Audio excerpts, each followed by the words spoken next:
affects African Americans in a very interesting way, which is actually both the universities and the corporate employers are literally, this is true, they literally import Africans so that they don't have to hire African Americans because they still count as black. There was a great story. The thing that woke me up to this, there was a story in the New York Times 20 years ago about Harvard. This is Harvard admits, black students, but which ones? Back when the New York Times could talk about these things honestly. And it quoted actually Henry Louis Gates and Lonnie Guinier at the time at Harvard Law School, basically observing that African Americans were not benefiting from an affirmative action because Harvard had figured out that they could import Nigerians. Right, and again, it's just like, great, the Nigerians are great, they're very smart, they're very productive, it's fantastic, all other things being equal, you'd like to have as many of them in your country, but like, is that really why we're doing, the set-aside programs? I come here tonight and plead with you. Believe in yourself and believe that you're somebody. As I said to the group last night, nobody else can do this for us. No document can do this for us. No Lincolnian Emancipation Proclamation can do this for us. No Kennysonian or Johnsonian Civil Rights Bill can do this for us. If the Negro is to be free, he must move down into the inner resources of his own soul and sign with a pen and ink of self-assertive manhood his own Emancipation Proclamation.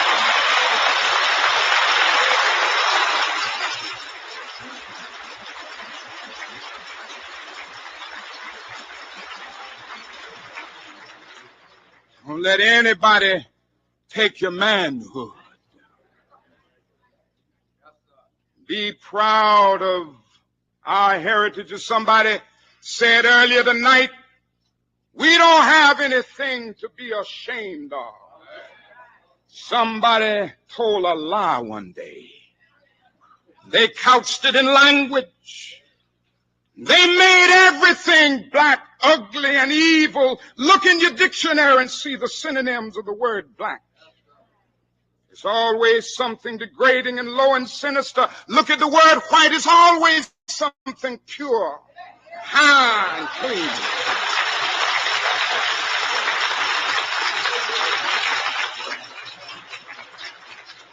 But I want to get the language right tonight.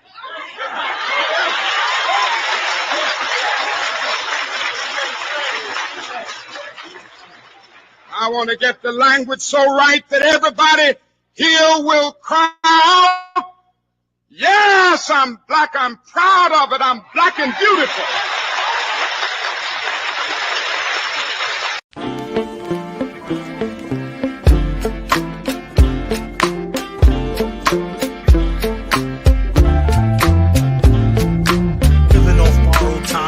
Tick faster. That'll be the hour they knock the slick blaster. Tick bastardly, a monthly with sick laughter. A gunfight and they come to cut the mix master. And living the true gods. Giving y'all nothing but the lick like two broads. Got more lyrics than the church got ooh lords. And they hold the mic at your attention like two swords.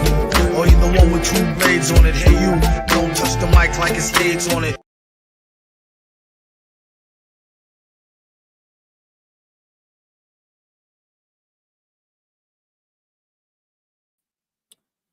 All right, welcome. welcome once again to the Independent Black Voice. There we are. Hopefully everybody is doing well. As you are coming in, please hit that like, share this out. And if you have not already subscribed to this channel, please go ahead and do so at this time. Hit that notification bell, hit the word all, that way you'll be notified anytime this channel goes live or a video is uploaded or premieres. Today, we got to talk about the Pan AfriCrat Hustle. As you guys can see. And that's my take on it. Pan AfriCrat. That is what we are looking at, in my opinion. Because with all of the things that are going on, we are seeing that this agenda that we have watched be perpetuated into this lie called the diaspora war, where there is no diaspora war. There was just simply delineation. A lot of people want to confuse delineation for a war. That's not the case. Boycotting or withdrawing our support is not a war. So, these things that you're hearing a lot of these crazy notions out here. We're just going to address some things and look at a few videos and look at an article one article that came out last month. And I don't know if people are, because you see these things in passing and sometimes you got to look back and say, oh yeah, somebody did speak on that. So it's very interesting, all the things that are going on. But again, a lot of it to me is a lie, number one, because the notion that there's some kind of like animosity that we would be having while just wanting to be us. And I keep asking this question to these Pan-Africanists on what is the problem with us just centering ourselves in the conversation, centering ourselves,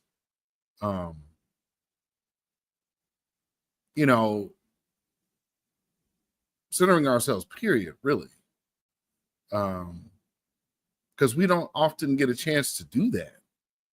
We've seen that. Everybody jumps in and piles on when it's us. So when we have an issue, everybody else, oh yeah, me too.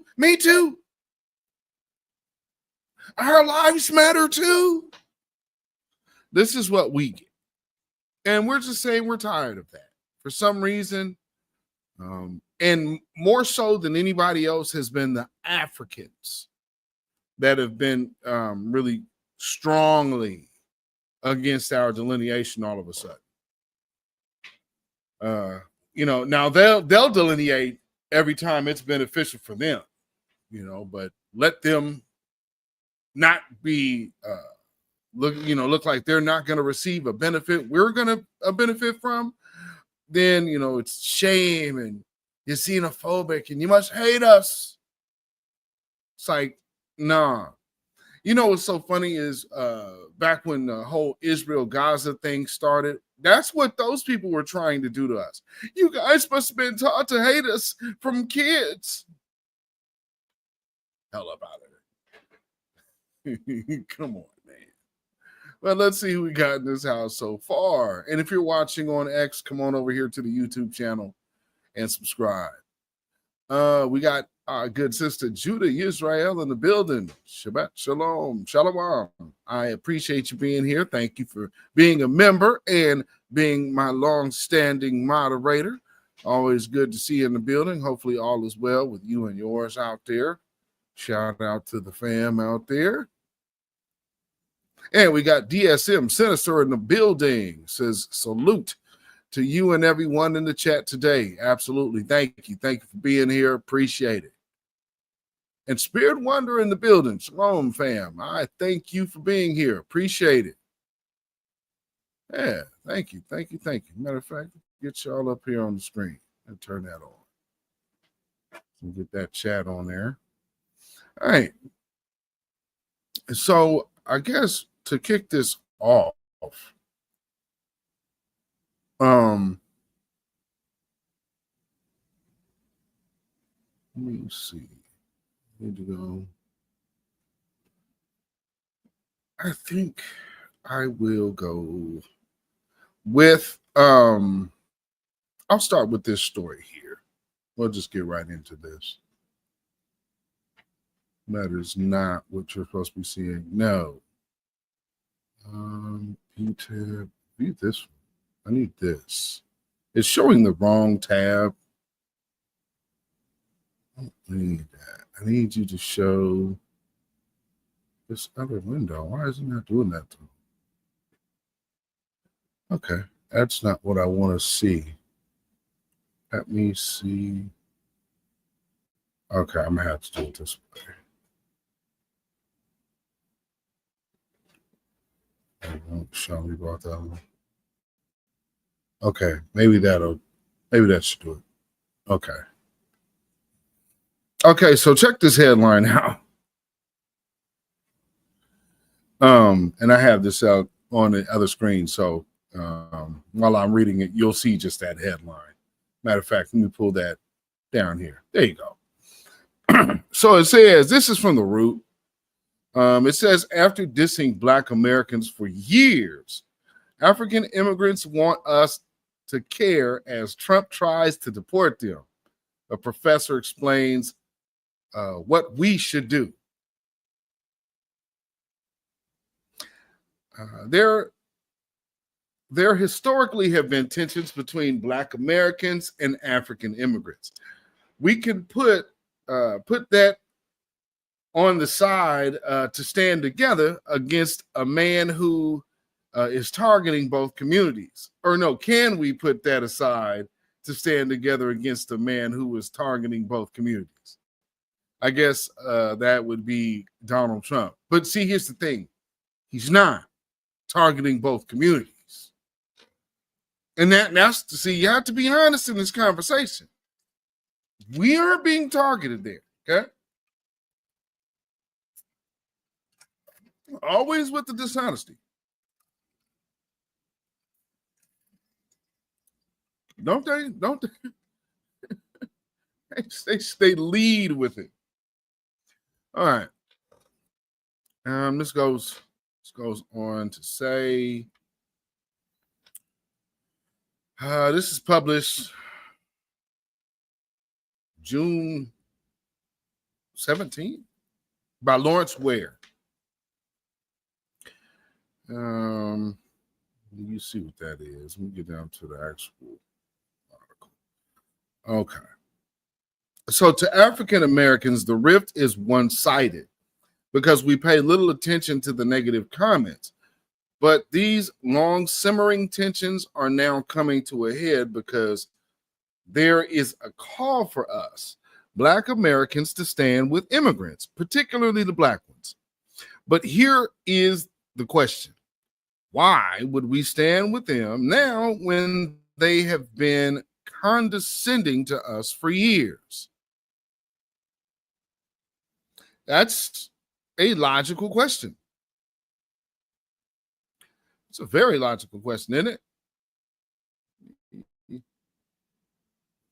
That over there. Okay. To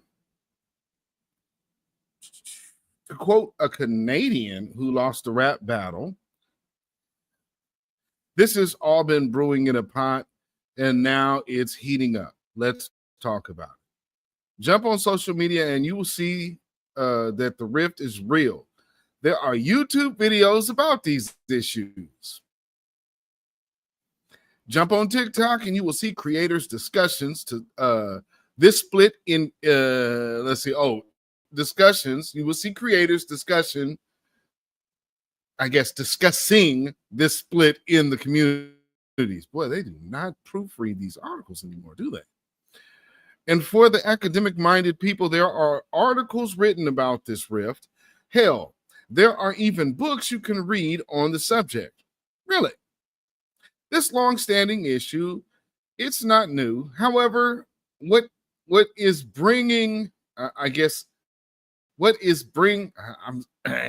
typos, I'm assuming I'm gonna fix the grammar here. What's bringing this discussion to a boiling point is President Trump. But again, that's not for foundational Black Americans. We're not bringing this up. That is not something that's happening. I think we could say that. You know what I mean? That is not an us thing.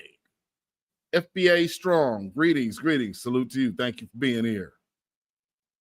Yeah, they starting with it. Okay, and again, like I said, you can see this article's from June.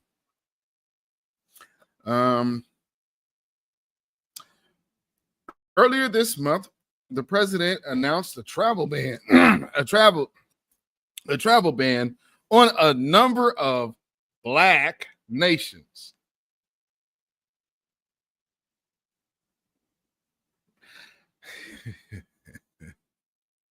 Got globally Black really quick, didn't it? No, he he African nations and some Caribbean nations, which is big difference from Black America, considering how you can't do a travel ban on citizens of America, which Black folks are.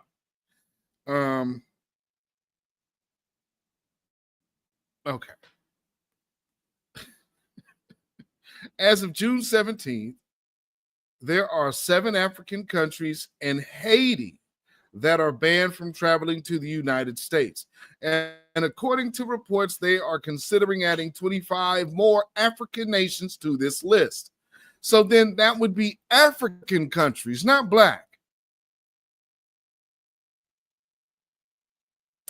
And with Haiti, they got so much turmoil going on over there. They over there shooting at planes. Yeah, that makes sense. And I'm not saying all of Haiti is bad, but let's be real. How did your last leader go?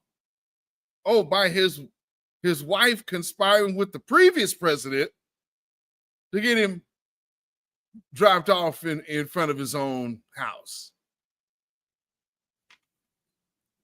That level of greed and corruption, no thank you.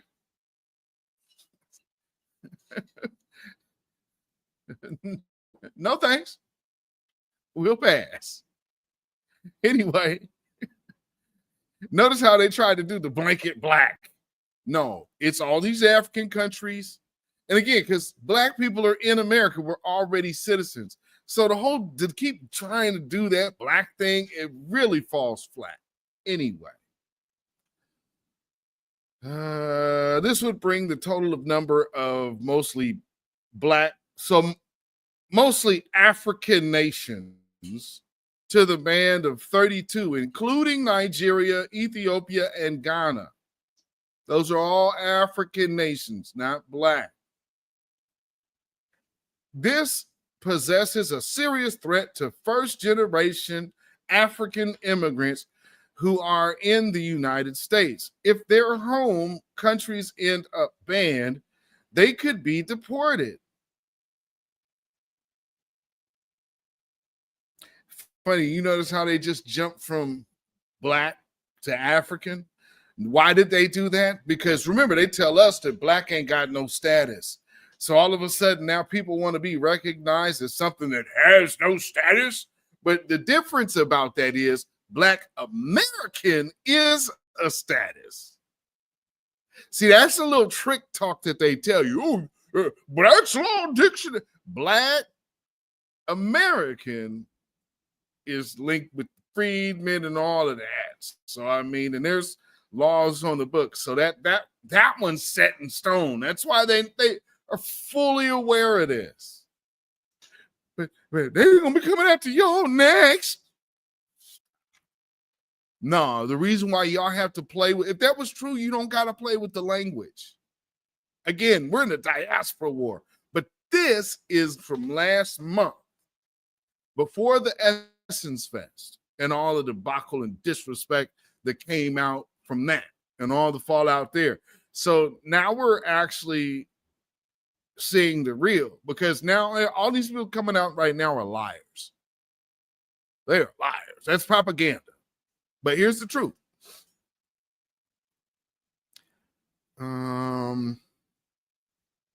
Yeah, it poses a serious threat to them, and it has nothing to do with us. Students, people who have lived here for years, whatever, if you don't, or if you do not have a green card or have become a citizen of America, you could be sent packing. And this leads us to the heart of the matter. There is a discussion happening online about the lack of Black presence in the LA protests against ICE because of the relative apathy Black folks have about immigration. There is now an attempt to unite Black Americans and Africans because the writing is on the wall.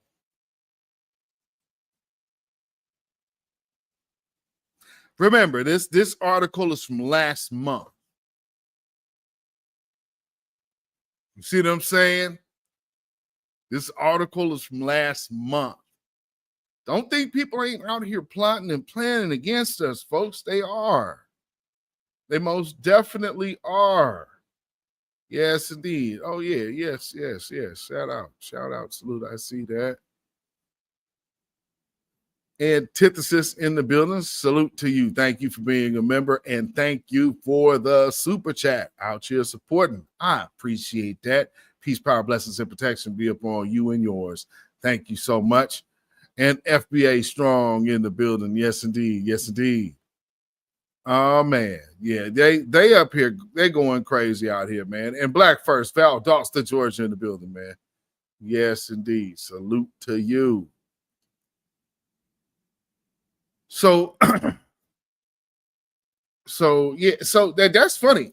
Last month, so they think of where we are now. So you need our help, but then the Essence Fest goes down, and everybody is like, "Well, that was okay."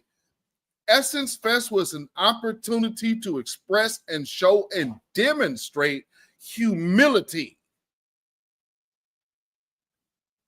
But see, we're so beneath you. We're not worth your humility. That's why, you never see these people apologize to us. It's always, but we should accept. And if it's not that, well, why don't you have the same energy for the Chinese or for these people or for that person or this group or that group or the other group? Never mind. So we should still be able to do what we're doing to you because you're not giving this energy to this group. You're just making us stop abusing you. That is some of the most hustler, third world predatory talk ever. Anyway, keep going.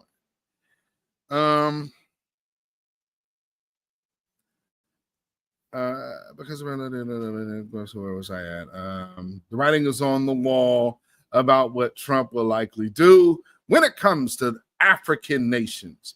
But again, should Black Americans care? Hell no. We have seen the way some Africans look at us through condescending eyes and how some whisper to each other, calling us lazy and underachievers. So should we care? The answer is simple. Hell no. This moron, however, Lawrence Ware, says, yes, I'm going to put on my professor hat here for a minute. Okay, let's see. The reason why there is friction between these two communities is white supremacy.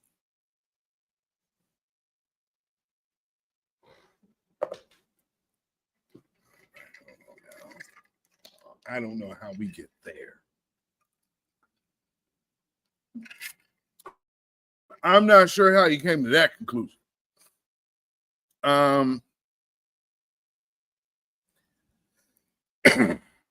The lies that white people told about Black Americans have made their way into some Africans' view of us. We're really going to put that on the white man?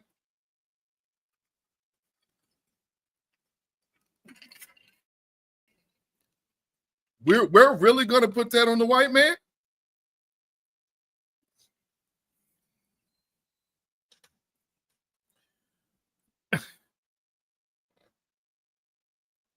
How?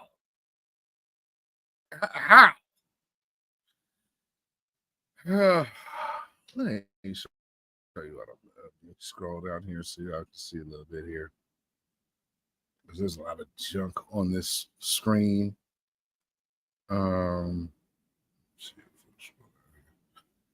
Unconsciously. Oh my goodness. Then it jumps all the way down to the bottom. What's going on here?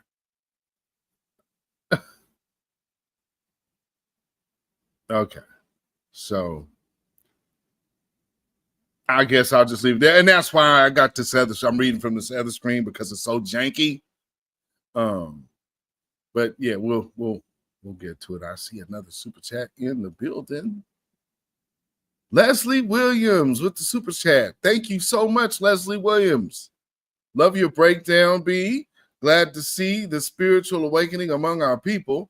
There is a reason the Essence Fest was the catalyst of all of this. Absolutely. And again, thank you so much for that super chat. Peace, power, blessings, and protection be upon you and yours. Thank you so much for your support and your support for this channel. I thank you greatly.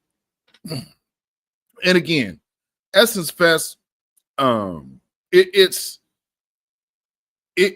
so right. It's like, it's the catalyst of like, boom, and that's what just set this whole thing off.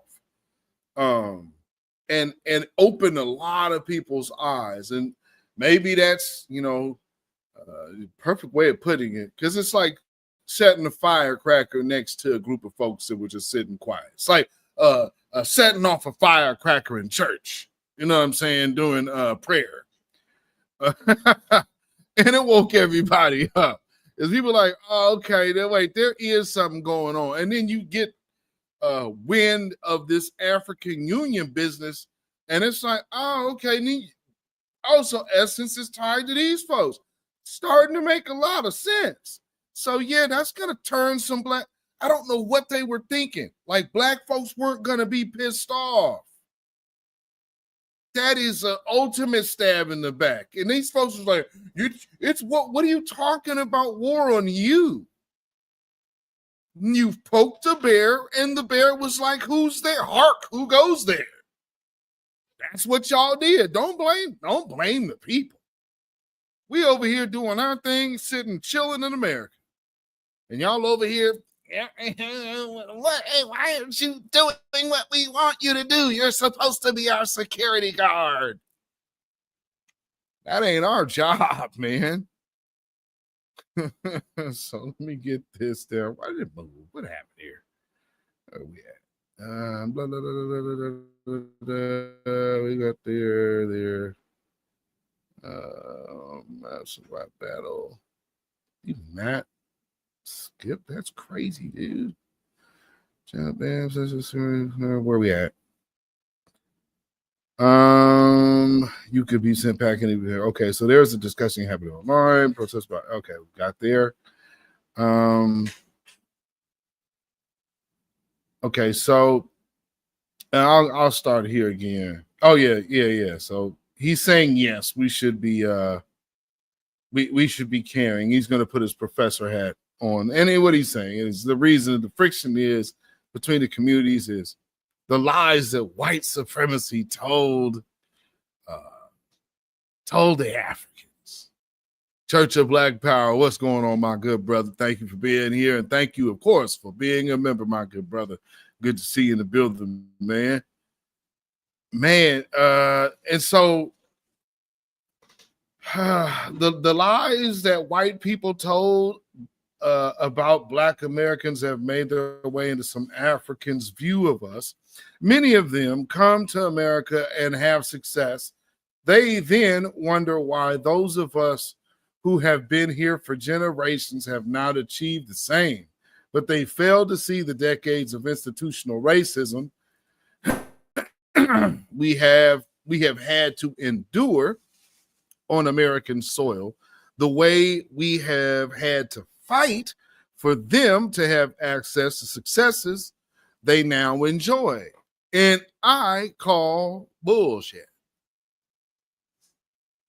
How could the country who had the last 2 slave ships that came to American soil not know what the hell America had went through? Now you got a whole movie called The Woman King, talking about the Dahomies.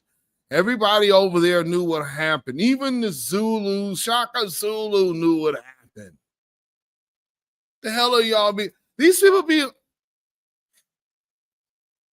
if y'all don't knock it off, like the people on the continent of Africa didn't know what the hell happened to us over here. Yes, they did. They got told all kind of stuff. Yeah, and they tell things to themselves about us. Okay, so let me. I would want to ask this guy. Okay, so what change? What changes when they come here and actually do experience us for real? Do they hold on to those same ideals? Oh, what happens when they go over to London or into the UK? But let's also be clear. These are the same people who call us bullet bags.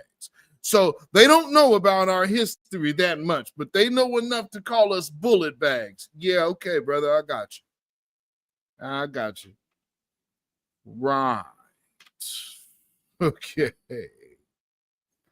Didn't they wonder for generations? Okay. Then they wonder why those of us who've been here for generations have not achieved the same, but they failed to see the decades of institutional racism that we had to endure on American soil.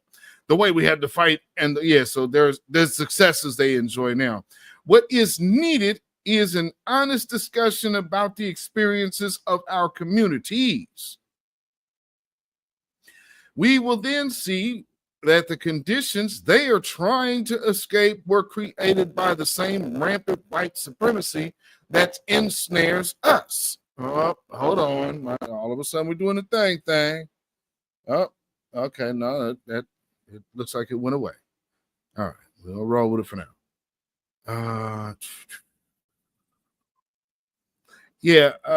We actually did not endure the exact or the same conditions that ensnared us.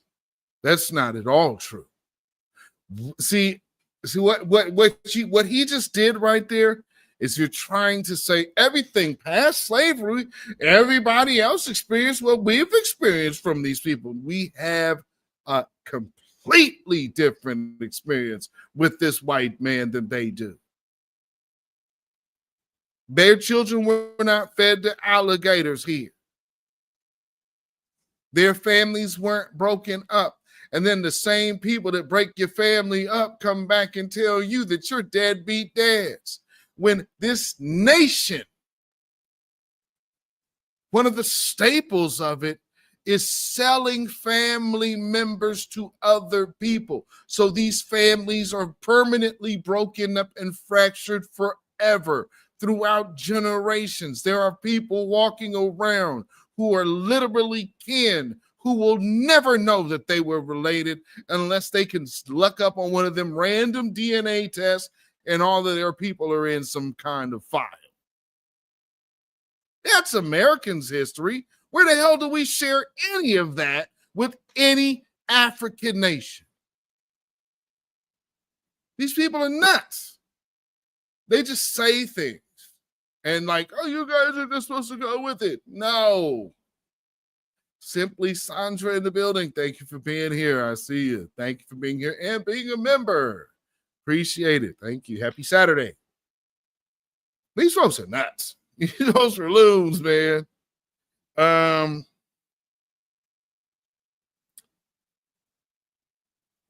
It just, man, it's next line, family. It's just manifested as colonization in Africa and slavery and Jim Crow in America. Colonization is not slavery, my man. What? No, dude. No. And what a disrespect again to our ancestors here in this country. Had the skin torn off their backs, the sick thrown off the sides of ships, used for bait or whatever else the hell they were doing. Women being experimented on, to where you have the whole gynecological field right now here in America. Where were they doing that in Africa? We do not share the same existence. We are an exceptional people. That's why we don't have any business putting and lumping ourselves with other people. I live in a town full of immigrants. Don't you tell me that there's a white man walking the face of the earth that these people, we tell you, man, there's not an African from near 54 countries of Africa that pumps fear into any American white man. Not a one. Them white boys don't fear y'all one damn bit. And y'all know it. So not only, see, family, it's just Trump that they fear. Oh, no, it ain't just that. We have been the world's security guards, and we just don't recognize it because everybody's been so comfortable and used to just hiding behind us. Hell no, you stand up on your own, fella. Around here, we put in our own work, pimp. Why can't y'all stand on your own? Like I said, we ain't your damn security guard. Like there's things like that I've experienced over the years, like all of my white neighbors would all park their cars next to mine. Like, oh, the one car that ain't gonna be messed with, let's park next to him. You see what I'm saying? I've witnessed stuff like this. Like, nobody is parking in this parking spot over here. As soon as I start parking there, all the rest of the white folks like, yep, I'm gonna park right next to him. Nobody's gonna mess with his car, so I'll be safe. Like, I'm not your damn security guard. But I've experienced that time and time again. And you know what they say, some of the black folks, some of the black people intimidated. I've heard people tell me that, but they haven't never been around me in person. And I guess something about the way I sit here in this chair gives people the impression I'm a little dude. If you guys have ever seen Dwarf, me and him are the same size. I'm just not as heavy.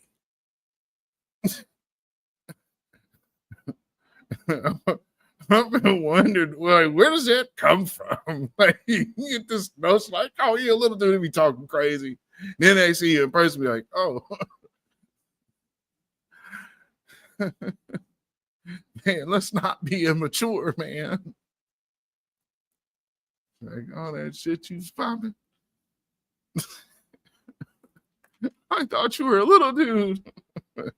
No.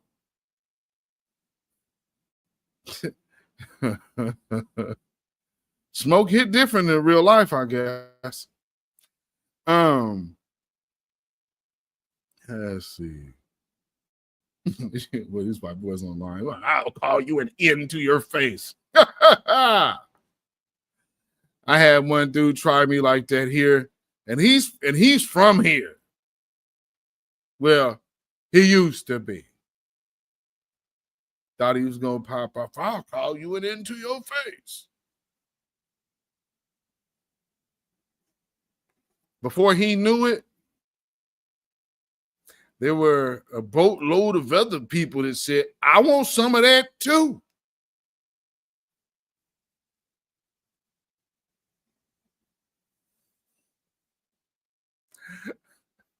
I be seeing some of these posts out here from these guys. They be like, the white man. Y'all scared of him.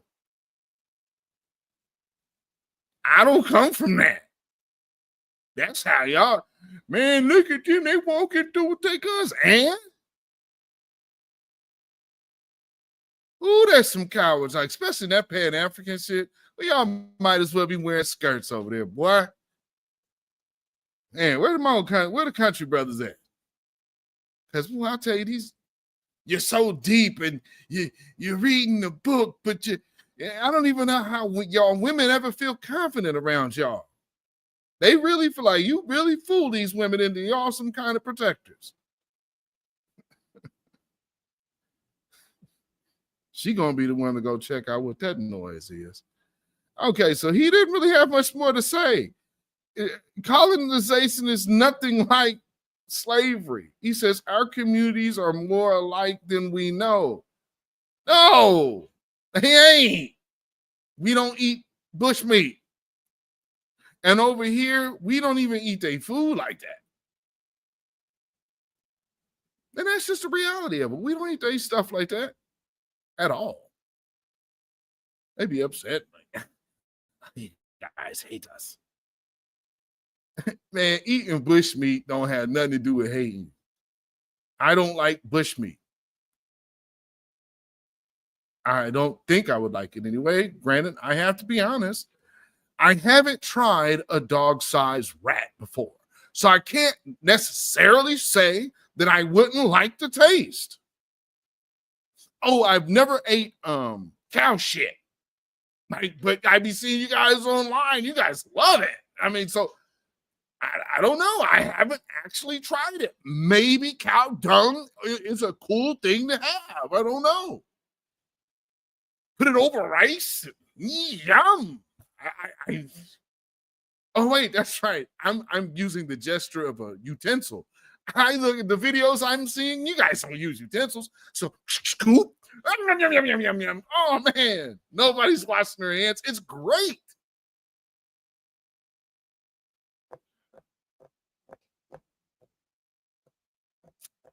I don't mean to sound effed up, but come on, man. Have you seen some of these things that you see online? What are you talking about? I don't want none of that. I don't even know how you walk away from that alive. They just be like, oh, this cuisine word.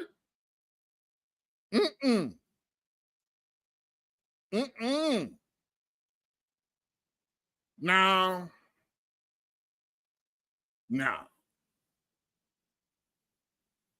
Jollof rice. I'll give you all that. Is it better than jambalaya? Are you kidding? No. Is it like jambalaya? No. Is it good? Yeah.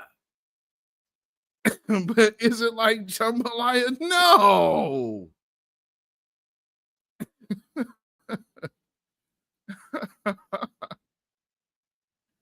Black Americans, we're gonna go see.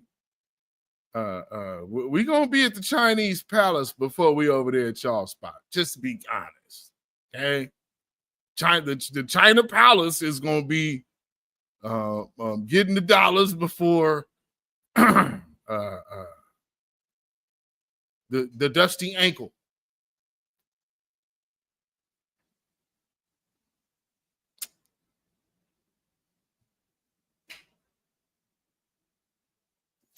The Sunday Cheetah Piece special. You know, like we're not doing that. That ain't what we into over here. And that's okay. That's the one thing I don't think people really respect is the things that we are entitled to say. We don't think that would be our cup of tea. And a big, what is them things? What is it? Marsupial. That's over the large rat family, whatever them things is they be eating. Oh, I'm good, man. I am good. I don't want a rodent the size of a German Shepherd. Nothing about that is appealing to me. I am not at all hating on your wanting to eat a giant rodent. If that is your land's cuisine and all of that, that's cool. Not my cup of tea and flavor. Doesn't mean I hate you. See, these people get on here, oh, you hate us. Oh, you guys are so xenophobic. You would have to be able to pump fear into something for us to be xenophobic, and that's not really something that you guys are good at doing.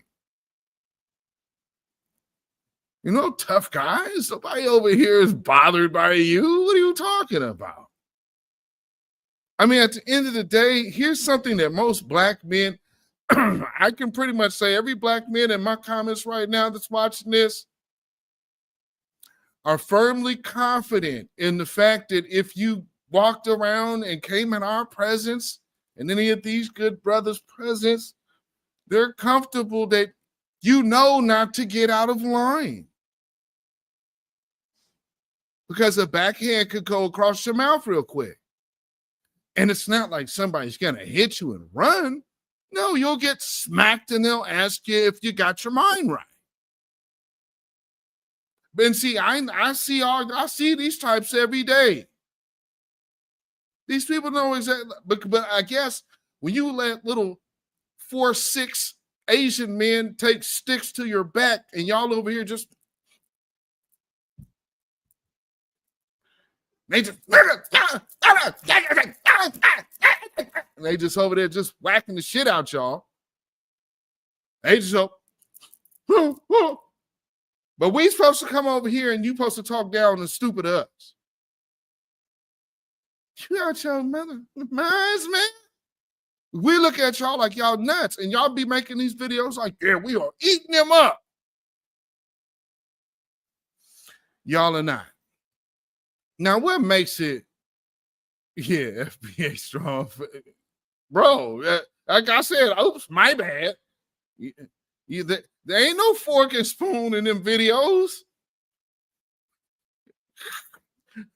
Here's the fork, here's the spoon, and here's the knife.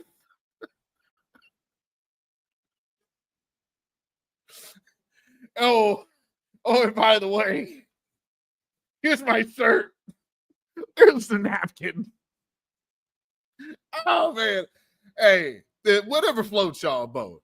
Don't let me rain on your parade. If that's, hey, if you guys want to go over there and partake in all of that, because hey, I hear Boyce Watkins likes to be close to Cheetah P. He feels that you don't have to be too far away from Cheetah P. Right? So, you want bush meat, hit up Bush Meat Boyce. Maybe that's the move he wants to make. Maybe they'll make some business moves over there in Africa, he go over there and find out the hard way if they really rock with him or not. Find out that it's not.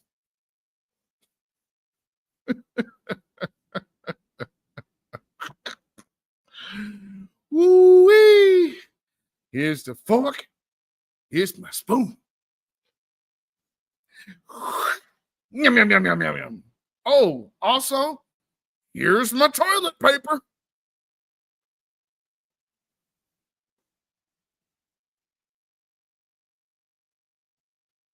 Right after relieving myself in the street, let me come and partake at supper with you. You don't mind.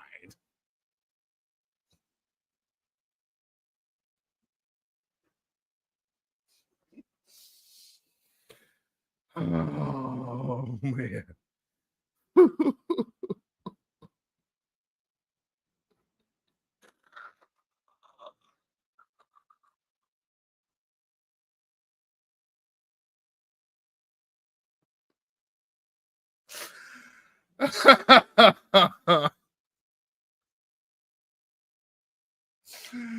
Oh man. Oh man. I'm telling you, some of them videos I be seeing, like, yo, y'all can't be serious.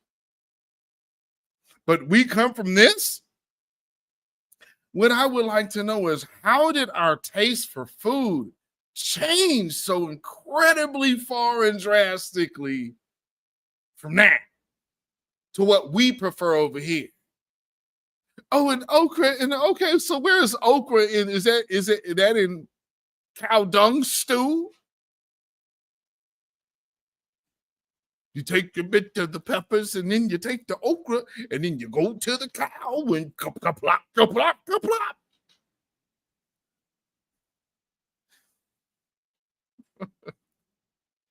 Again, y'all, if that is your deal, then maybe Boyce Watkins' next pilgrimage over to Africa, you guys can go over there and indulge and mix some cow dung soup with your jollof. And have some fufu on the side so you could sop up the shit stew with the fufu.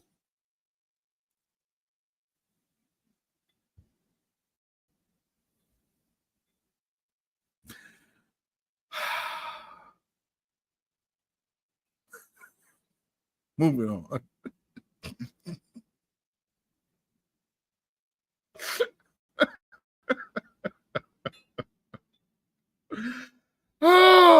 we got some videos to get through today. So first, let's hit news. Rest in peace, Malcolm Jamal Warner. Condolences to his family and close friends, his band, and fans. Salute to that brother for being a staple in Black culture, in our Black community here in America, being a young icon, video director in the 80s. Like, this cat, was at the forefront of quite a bit. And that's a big loss for not just the acting world, but also the Black American communal family. So salute to that brother and his family. Hopefully his daughter is recovering, good and well, because from what I understand, they tried to revive that brother for like 45 minutes. So salute to everybody that participated and tried to keep him, on this side. I guess it just wasn't, it wasn't meant to be. And I said, rest in power, brother. Now, with that being said, speaking, I guess that caps off for the righteous side. Ozzy Osbourne, the notorious satanic music bat head biter, also passed away. There were some things that came out a couple of days before they actually dropped the news that Ozzy Osbourne was dead. And technically, they said he wasn't dead yet. And then about 72 hours later, he was dead. So there's that. And last but not least, Hulk. I don't want my daughter effing ends unless he's a rich N. Hogan passed this week, and people are like, well, man, yeah, as you guys seen, I posted a picture of Dog the Bounty Hunter and said, rest in peace. There are actually people hopping in the comments. That's not Hulk Hogan.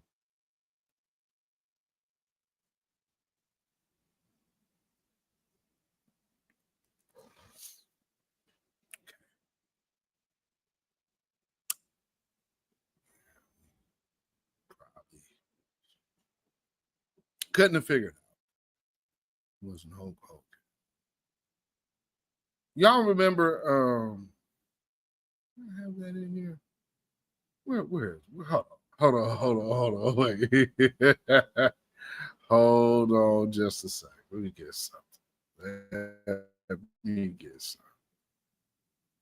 Because I'm seeing these people out here talking about Hulk Hogan, man. Hulk said, why y'all hating on the Hulk? Why y'all hating on Hulk Hogan, man? What's wrong with y'all? Y'all see, y'all not doing right. Jesus don't want you hating on the dead racist white man like that, man. What's wrong with y'all? I see stuff like that. That really just kind of reminds me of this guy. Do y'all remember this guy? Do anybody know who this dude is and where y'all know him from? For those who don't, is one of the friends of Dylan Roof that they went and found, and they talked to Dylan Roof, wanted to find a Black friend. They wanted to find a Black friend that could, say that Dylan Roof wasn't racist, although he had a whole racist manifesto and confessed to being a white supremacist. His Black friend here somehow didn't recognize the white supremacist and his friend. So without further ado, fast forward to today, and we have Perm Albert just came out with a video and trying to shame all of black folks for not mourning this dead devil. Yeah, so Hulk Hogan passed this morning, 71 years old, cardiac arrest, and niggas immediately go to the timeline talking about rest in peace, I hope you rotten in hell, you racist piece of shit, fuck you, all this old crazy, hateful shit. So I asked myself, what the fuck did Hulk Hogan do that was so racist that you would wish a man rot in hell or rest in peace on the day he died? Fuck what he said, because we all say some racist shit. Even us niggas say racist shit. What did he do that was so racist that you would wish the worst on the man the day you die? Because guess what? Motherfucker, you gonna die too one day. And truth be told, do you want motherfuckers saying that shit about you? Because I'm going to keep it 100 with you.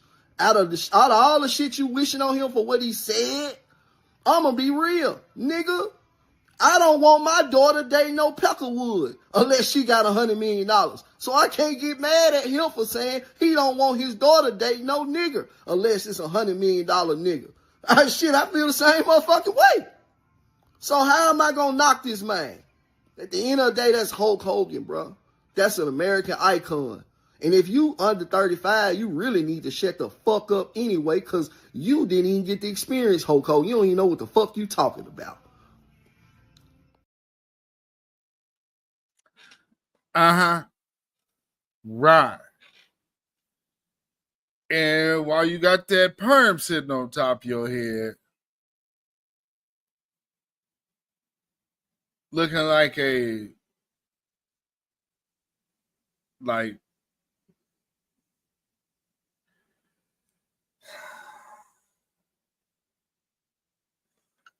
looked like he about to be an actor in certain kind of movies where there may not actually be any women on set.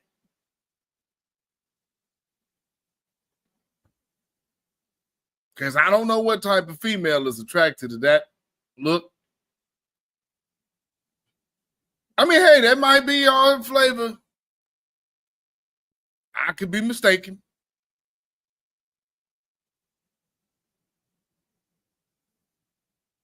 He had the big fluffed up perm. That's funny too. What?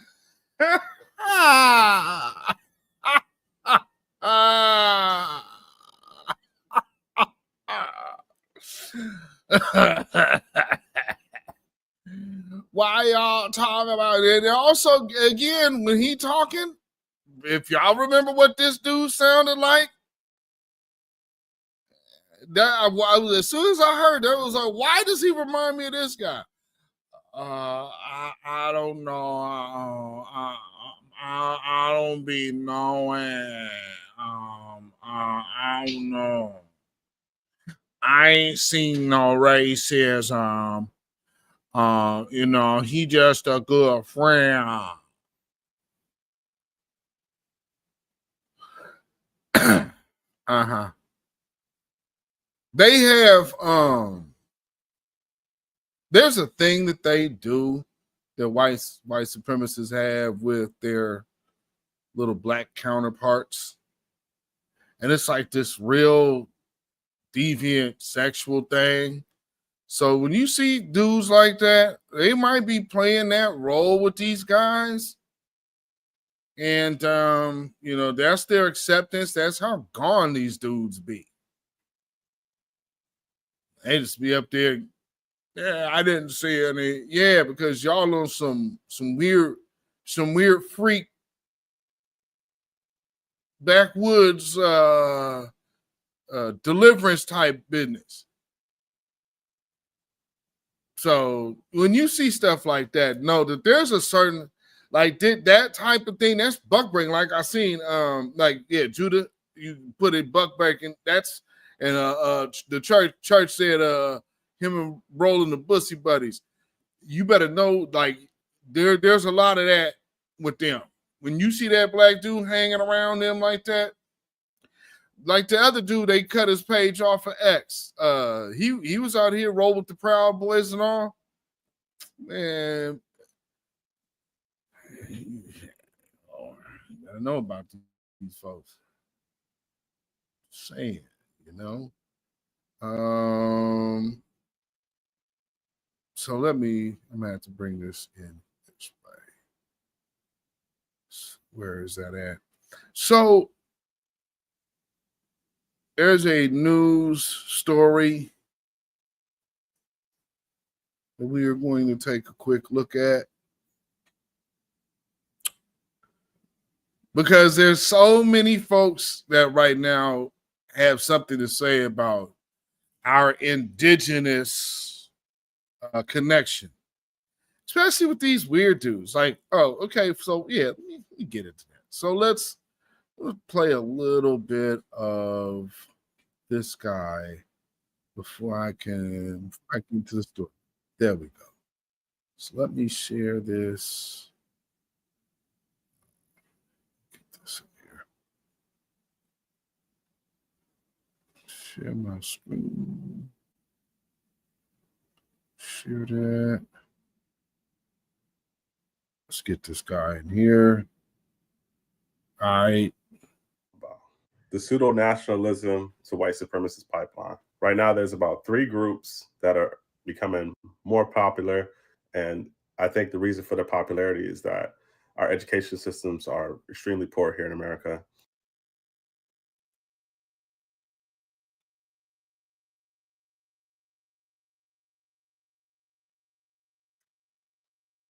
These people, I'm telling you, they cannot go more than I usually give him 5 seconds. In this case, because he's talking so slow, I have to say 10.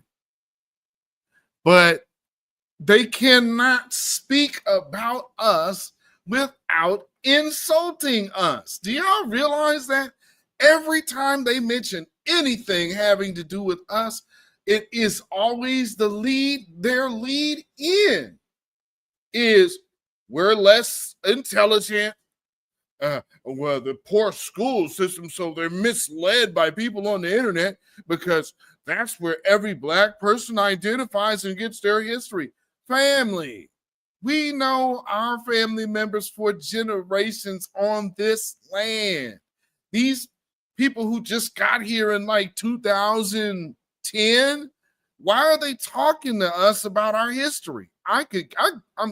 This is amazing to me.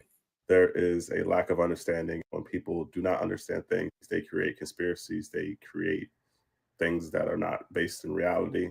These 3 groups are FBA, Foundational Black Americans, ADOS, Americans Descendants of Slaves, and the Black Indigenous Movement. All 3 of these groups take a political posture of being pro-Black, being anti-colonialist, anti-imperialist. These groups, they seek to create some level of sovereignty, but they have no foundation in anti-imperialism. They have no links to Pan AfriCratism, and they also refuse Black collectivism. There is no such thing as Black collectivism because we're American citizens. The people you are talking about are not, fella. So there is a huge disparity. Where is that? Okay, we're just gonna have to go back. Okay.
There we go.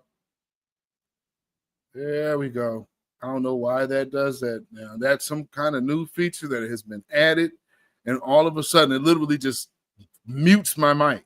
I don't know what that's about. Anyway, all right, let's go. Said they focus on exclusionary identity claims rooted in xenophobia. They rely on pseudoscience to back up.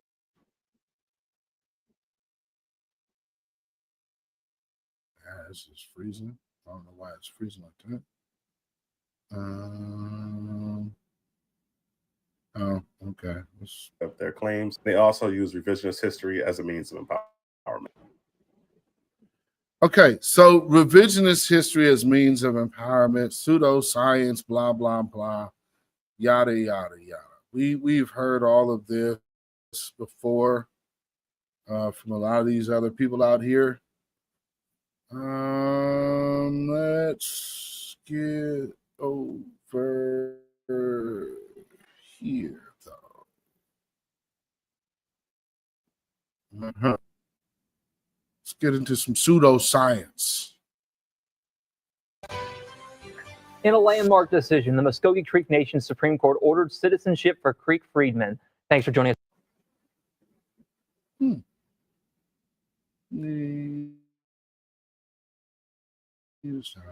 Just in case.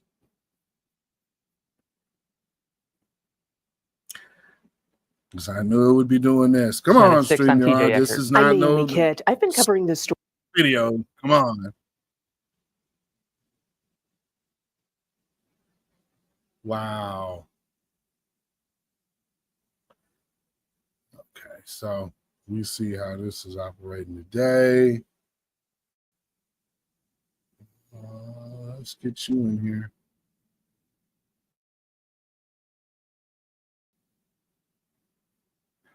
Okay. Wow. I don't. All right. Oh, the joint with the two white men. Y'all remember this?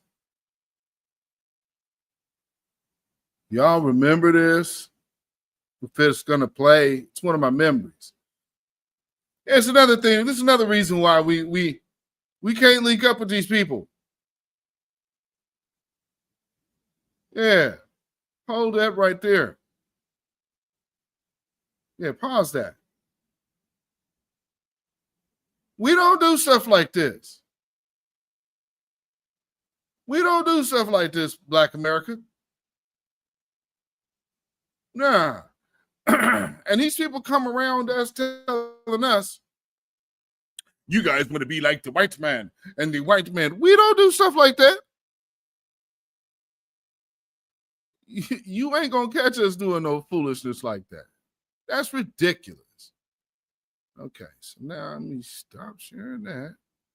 StreamYard can get back to acting normal. All right, let's get it together. Get that out there. Let me see if this is going to come up. Let me try it this way. I'm going to try it two different ways, but you know how that go. And of course, that ain't going to work. And this is taking forever to upload in the studio, but we'll see.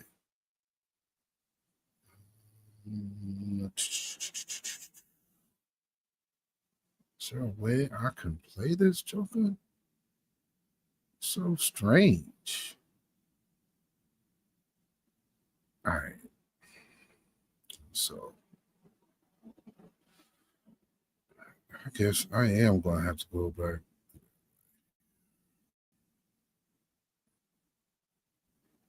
All right. See if I can make this work. Bear with me 1 second. Kid, dude.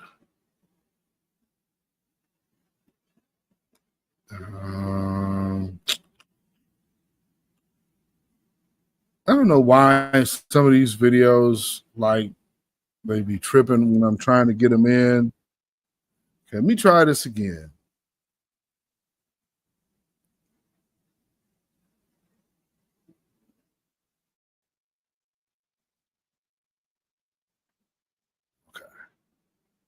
Let's do it again. Decision. The Muskogee Creek Nation Supreme Court ordered citizenship for Creek freedmen. Thanks for joining us tonight at 6. I'm TJ Eckert. I'm Naomi.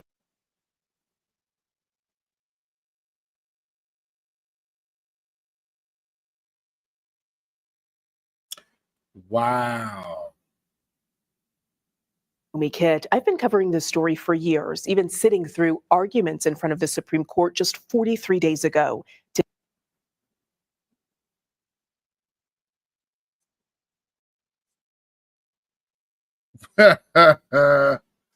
Wow.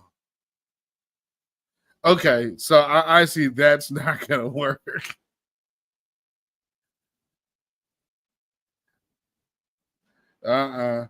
So, of course, once I stop it, then, you know, or once I stop sharing it, then it'll come through. So I guess we're just going to have to do it this way. And we're just going to play the audio. Creek Nation Supreme Court ordered citizenship for Creek freedmen. Thanks for joining us tonight at 6. I'm TJ Eckert. I'm Naomi Kit. I've been covering this story for years, even sitting through arguments in front of the Supreme Court just 43 days ago. Today, I dug through the court order and talked with an attorney who says this decision is decades in the making. It's a joyous occasion. Attorney DeMario Solomon Simmons represents Rhonda Grayson and Jeff Kennedy. The pair applied for citizenship into the Muskogee Nation in 2019, but were denied because their relatives were on the Dawes Freedmen rolls, not the blood rolls.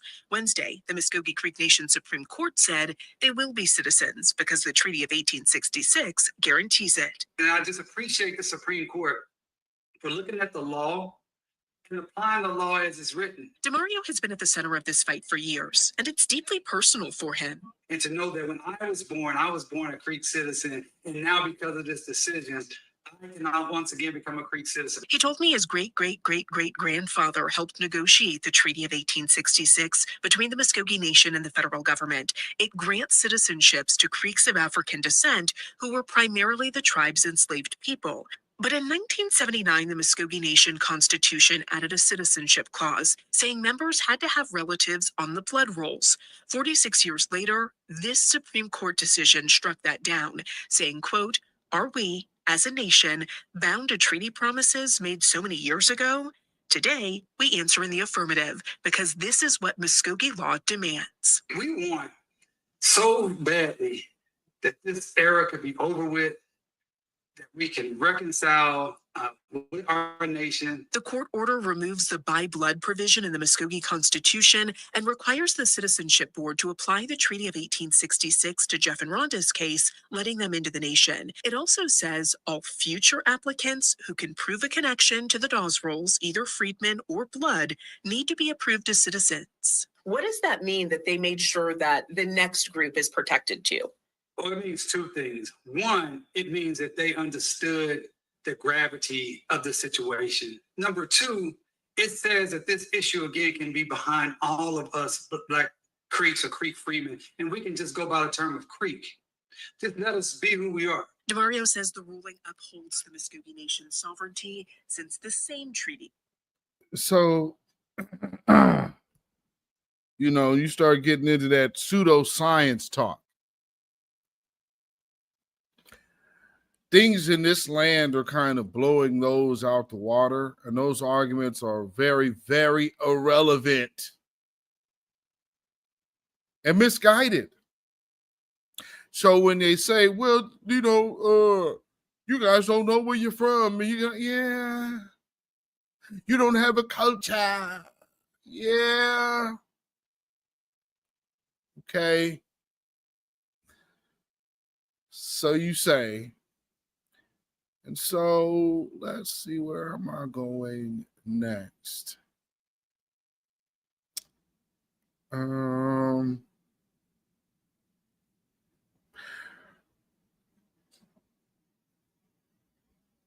go here.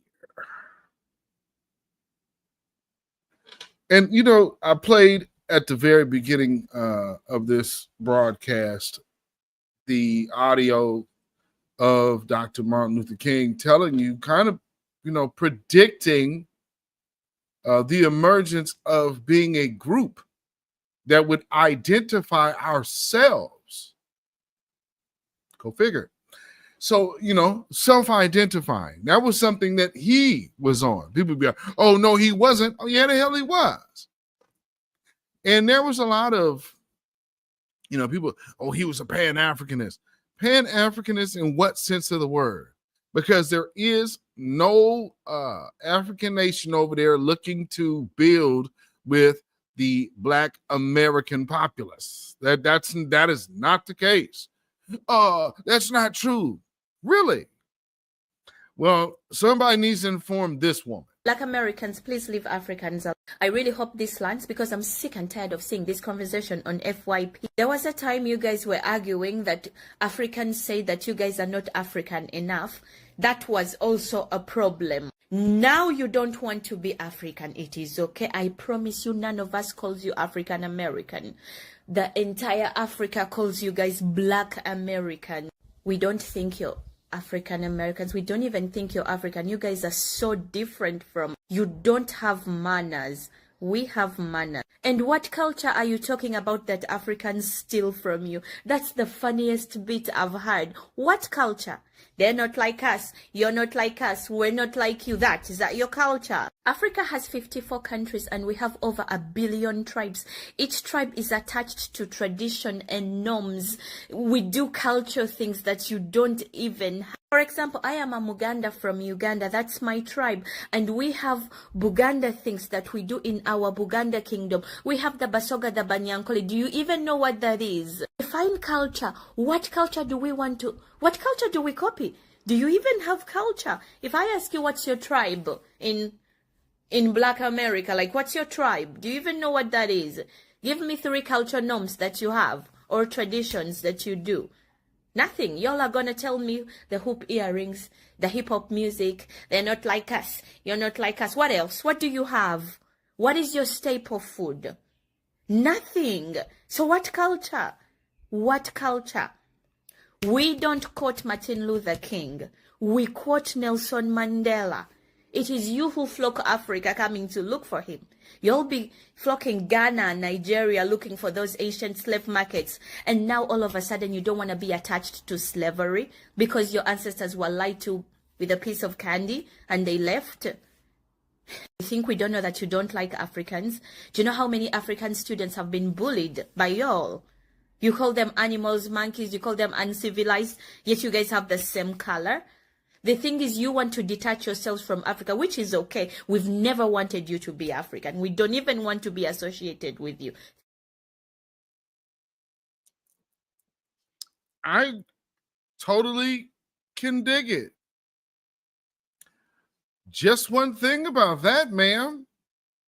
You probably should be in your homeland saying that. Not here in this country that it's us that allows you to even be here. That's kind of weird now, isn't it? I mean, culture, your culture is fleeing. You fled your culture. You're telling us about your rich culture that you're not living in the midst of. Why? Because it's so much popping. It's popping over there in Uganda like that? Is that what's happening right now in Uganda? Let's see. Let me just look up something here. Let me see.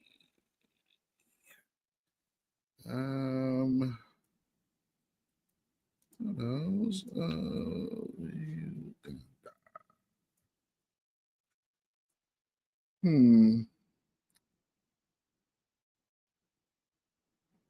Let's see. Let me see something here.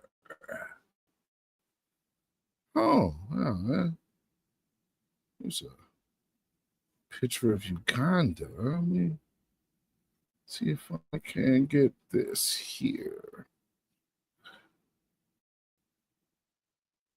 Okay, because they got a photo here of Uganda. Let's see what Uganda's looking like.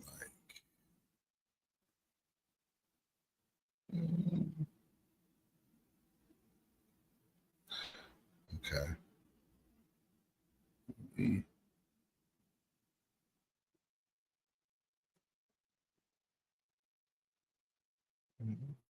What is this? Oh, hold on.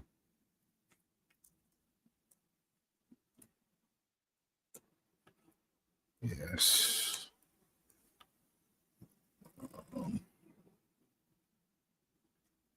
Let's see if I get that in here. I'm from Uganda. Okay.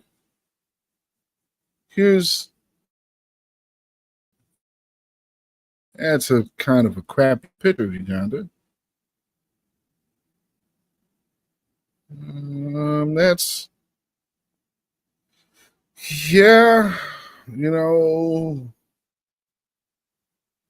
it's not really America. That's most definitely not America. Okay, looks pretty crowded over there. Does not look like an economic bedrock. Let's see. Can we see some? Let's get more images of Uganda.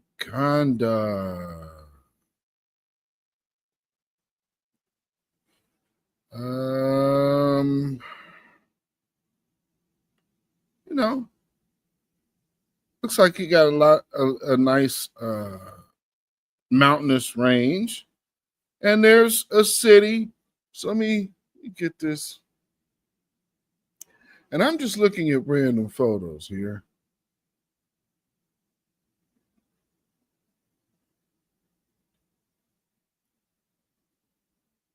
So here's Uganda.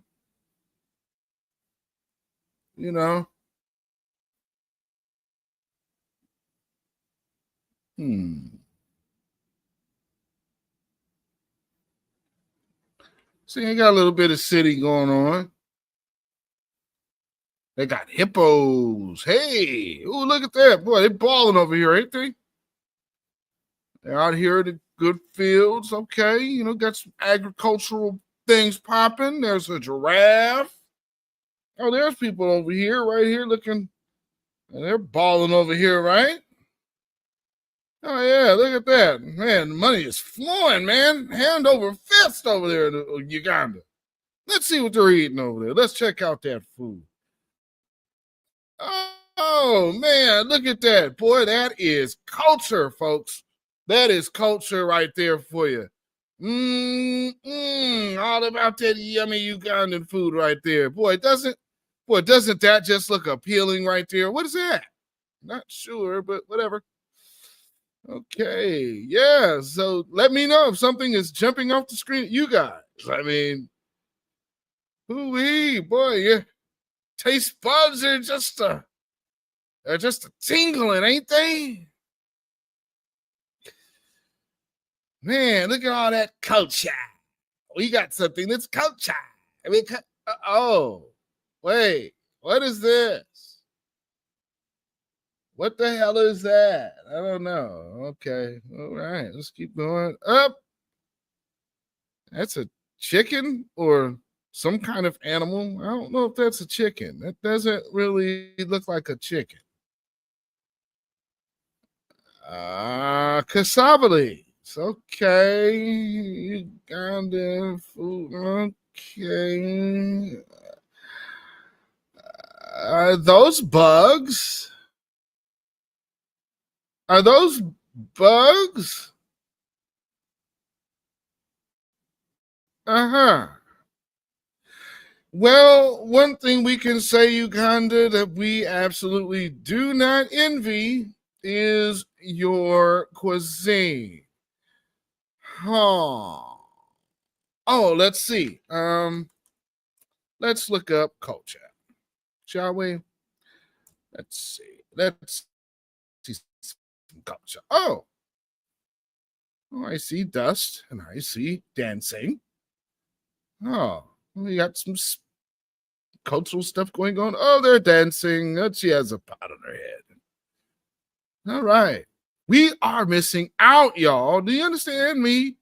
We are missing out so much. This is Ugandan culture that we are missing out on. And oh, she said something about hoop earrings. I guess like those. Those are hoops, right? Oh, and here's Ugandans being nice and friendly to white people. Okay. Yeah. Are these dudes with skirts? Is that a cultural practice over there? These guys wear skirts. Why are those look like little dresses with suit jackets? I'm confused. Okay. I think we've seen enough. Well, thank you, lady, for letting us know how much we are missing out on about Ugandan culture and how we don't have a Ugandan culture. Let's see something.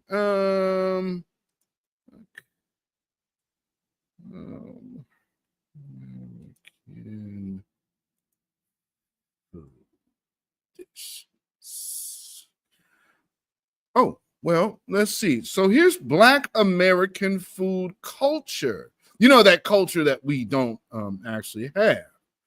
Oh, there's some fried chicken. Oh, there's fried okra. You know, when they talk about Africa, they often mention okra. I didn't see any there, but whatever. There's some greens right there.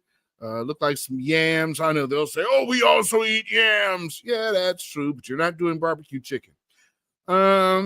Here's fried chicken. Here's cornbread and mac and cheese, which is a Black American invention, among many other things like fried chicken. Yeah, all of this works. Let's see, there's more mac and cheese. See, when you're saying Black food, see, you ask the question, and here's something. There's greens, and you see a bunch of macaroni and cheese and fried chicken and greens. There's some more greens. There's a cookbook right there that African American, whatever. But Black American New Year's, black-eyed peas and rice. Yes, that's a tradition. African American recipes. See, these dishes are something that you would actually find in restaurants, because when it comes down to our food, you actually can sell it. See, here's what Black folks oh yeah, you know that other cultural thing? It's called Sunday dinner. Sunday soul food dinner. Here's some smothered chicken here. Here's some more cultural dishes. Looks like a regular old plate that you would have at your family gathering. None of this looks foreign to us. Let's see, black-eyed peas. So this might be New Year's. This looks like a New Year's plate. Yeah, see? Nothing that looks crazy and looks like it came from the wild or anything like that. Like, it all makes sense, you know? See, this is the American traditional cuisine, you know, because we say that we don't have culture here, but funny. Oh, and guess what? They sell fried chicken all over the world. That didn't come from Africa. By the way, when you go to KFC and Popeyes in Dubai or Turkey or any of these places across the world, these are the things that you see.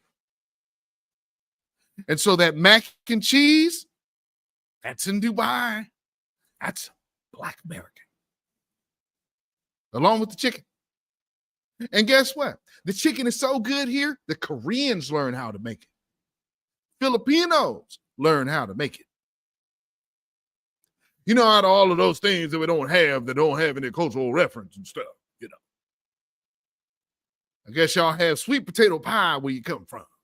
I guess you guys have pecan pie where you come from. What about buttermilk pie? Do you have that where you come from? What about that good old peach cobbler? Do you have that where you come from? I doubt it. We ain't the same, but not like us. And no, I just mentioned things that weren't even associated with music. You guys don't even compete there. Let's see. What else shall I? Oh, let's see.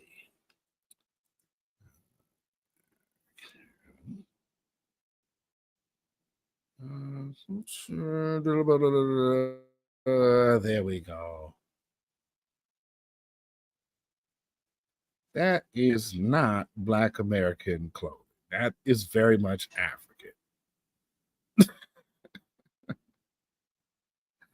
Let me do something. Let me try something.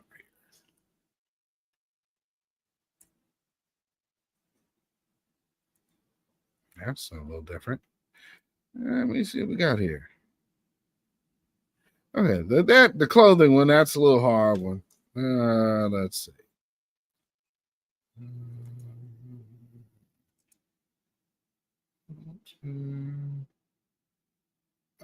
Examples.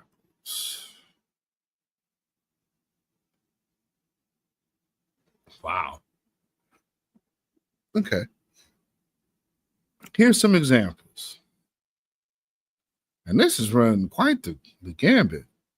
Not sure where you got all of these people. They're definitely not Black American, but they were able to participate in our culture. But see, that just says, see, Big Pun over here, that tells you that these people are not the pioneers of our music. This is literally Black American culture examples. This right here is hip hop. Oh, so what's hip hop? Why is everybody else trying to claim it? Here's a few of our icons, minus this guy. Let's see. Here's art and painting, American arts. There's looks and hairdos, styles, you know. The Cultural Revolution, musical revolutions, cultural communal revolutions, and Renaissance.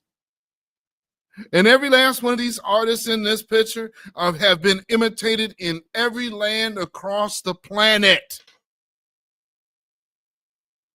Some good sisters here, not sure about them though. They all have a very African look. But here are some Black children right here, back when we were fighting for our rights here. And then, of course, here is the cultural iconic Jackson 5. You do not have the African Jackson 5 anywhere.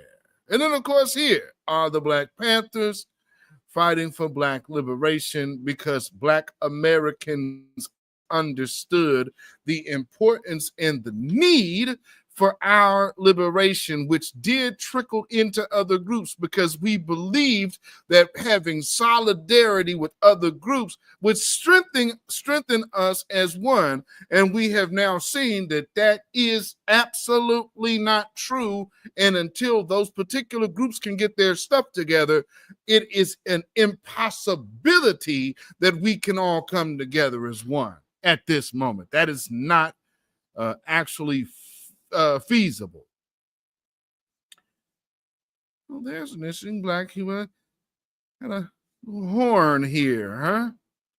That's pretty interesting. And look at that good afro. No, there's the hair right there. That style. That's not African American cultural clothing, and neither is that. Neither is, well, some of this is questionable. So some yes, some no, because when you start getting down to some of the South, then yes.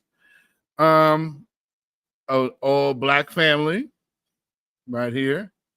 Diana Ross, iconic. Afro. African American culture. You could take a hard pass on that one for me, but look at all of our other greats. See, and there's a museum right there because celebrating Black culture. You know, that's funny too. We have no culture, but Essence was full of tetherism. You know, let me see something else.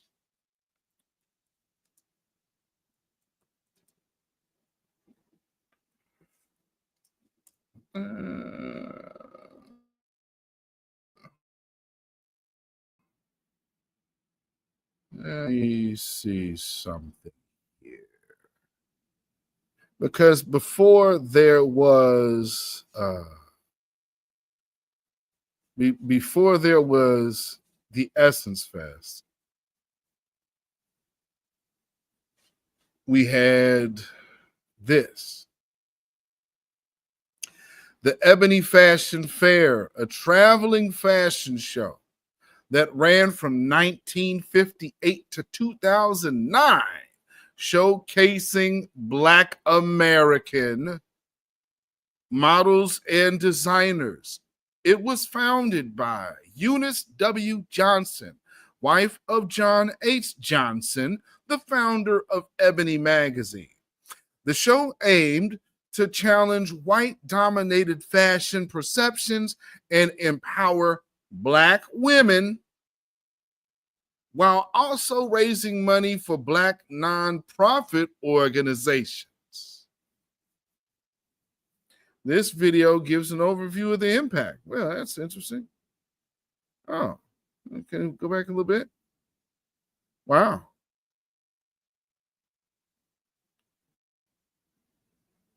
Okay. Same old phone? Nah. I don't need your commercial. We'll bypass that. I didn't realize it was going to take me to a whole YouTube video, but that's all right. Bellevue Television. You can get through the commercial anytime you want, though. Okay. I guess the whole sharing aspect today is a wash. All right. So that ain't playing. So, but nonetheless, showing you the importance of our culture. And that those are culturalistic things right there that we have that we don't literally share with anybody else. You guys were not part of anything. So when it comes down to these people really talking about what we don't understand culturally, it's insane. So, but again, going back to the article that I read, what is this all about in the actual sense of things? One is you have to integrate or stop or subvert our reparations claims on a lineage-based basis because it excludes all of these other groups from being able to graft themselves into our finances. They're already trying to adopt themselves into getting our spending power as is, but then also want to be at the forefront of our reparations conversation as if we identify as them, and they don't even have our cultural history down. They don't even understand our cultural history. I hear people making videos and see people making posts talking about, why ain't you guys ever boycotted any of these other clothing brands? Like, why do y'all, like, what are you talking about? They're in the midst of all of these other people getting boycotted. Why ain't y'all giving this energy to? There's a whole Target boycott. So y'all sit up here and act like nobody's paying any attention. We are watching you. And what really became clear is that these people weren't as protected as they thought they were. So it's an urgent push for them to start jumping over in our boat because the Democrats are out of office. Do you understand why we were bullet bags? Because the Democrats were guaranteeing these guys they would be better treated than us. Why are all of these tethers the main ones crying right now? Because it's all a move to get over on us. It always has been. And so until this part is addressed, we cannot have any form of unity. That is a misnomer. That does not make sense. It's an impossibility, actually, because when people are doing you like this and saying it should be okay versus saying I'm sorry for doing it, that's a problem. That is a humongous problem. And then we're just supposed to take it? Are you out of your minds? And got these people coming over here, well, we don't want to identify with you. But the other people over in your group do. And they're now losing their minds trying to be part. And it's funny. Let's see where I want to go next. They are losing their damn minds.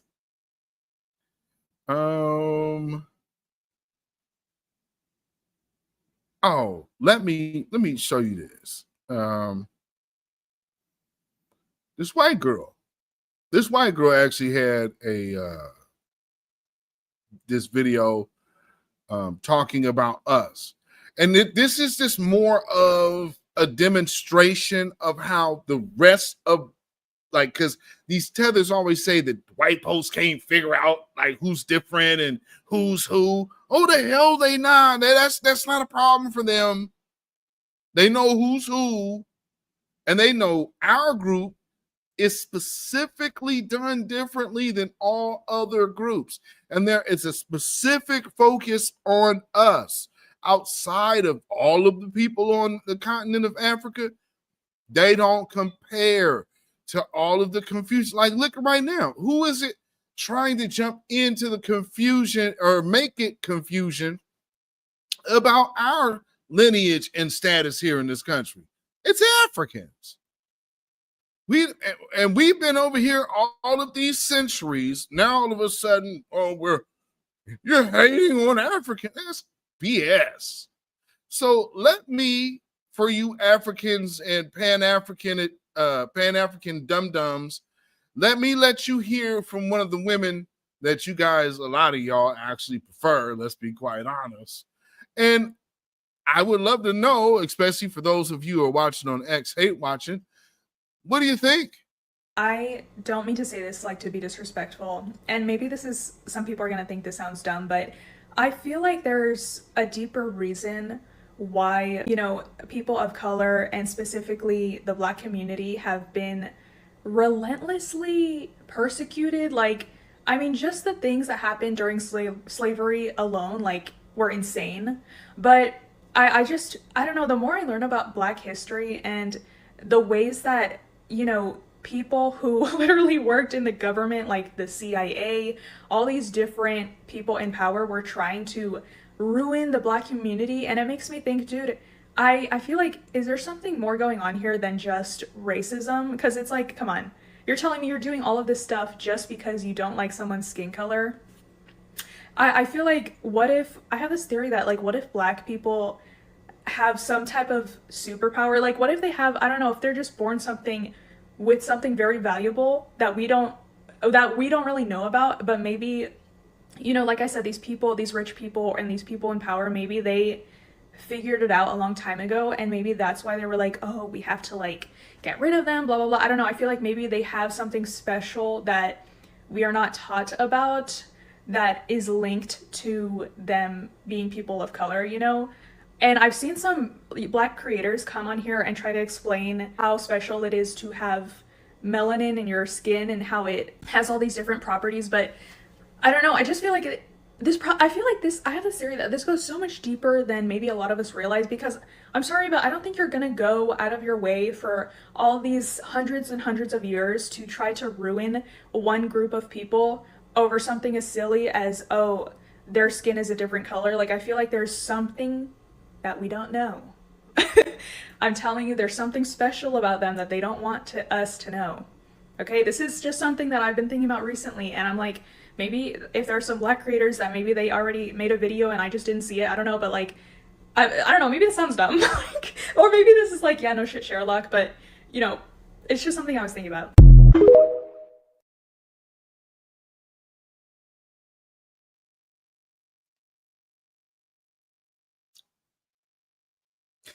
Something I've never heard from a Pan-African. Why? Because a Pan-African acts as if no one sees us as an isolated group. She's not a Black American. But yet, she can recognize Black Americans, unlike every other melanated group on the planet, is the number one target of everybody's angry aggression, jealousy, or envy, or both.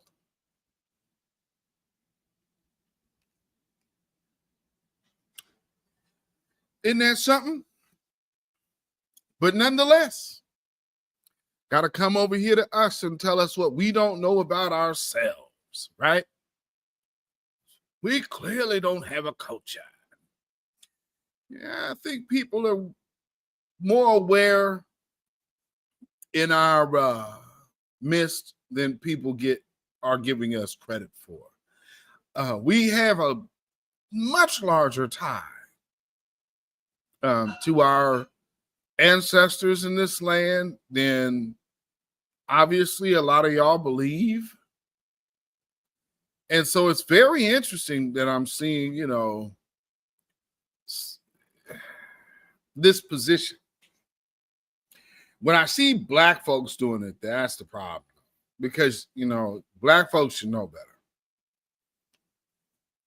But it's always about, these individuals who are trying to find themselves in the midst of certain conversations, such as reparations. You guys remember this guy?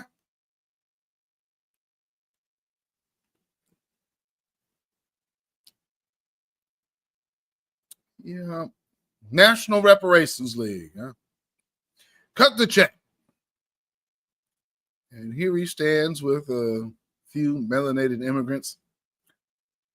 They are clearly not foundational Black Americans. But, if you look over his shoulder, this is an event to where he has a booth and he's sharing it with, I believe it's the NAACP and NCOBRA. And I guess he felt that, oh, well, I'm there and, this isn't connected to those other groups. Sure, Rashad. That's how that works. All three of you have different agendas, but are under the same tent. Is that what you're saying, Brother Singleton? I don't see how that works, though. How?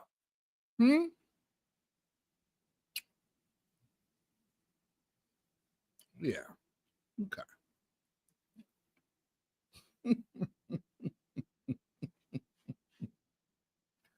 That's what I'm saying. Pan African Hustle. Pan AfriCrat. Now, y'all remember the Donald dude, right?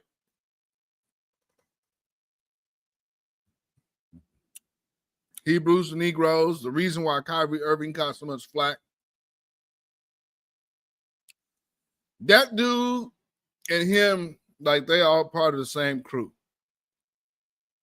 Along with the long-fingered Moroccan mole.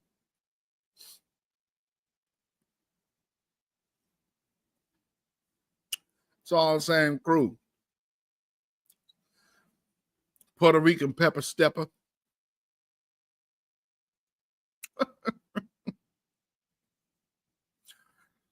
All set to be Pan-Africanist RBG infiltrators so they can again steer away from lineage-based reparations.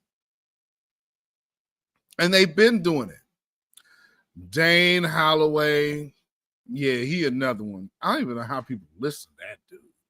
But, I used to see some of these guys, and I've always wondered, like, how are people following them? Like Nature Boy, Polite.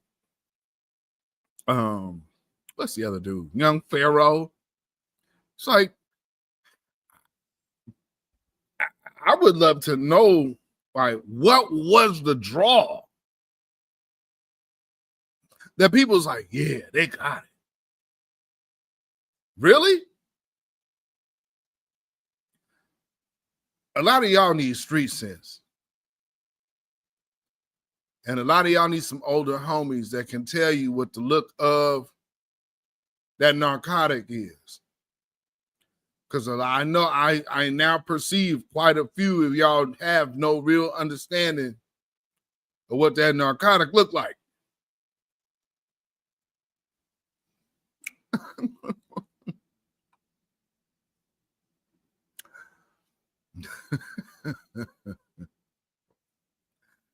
Polite. Dude's a freaking egomaniac. I don't know how people looked at him like, you thought that dude wasn't always in his nose? You out your mind, man. Suspected. Now, let me say that. Suspected. But this sister gave a nice little example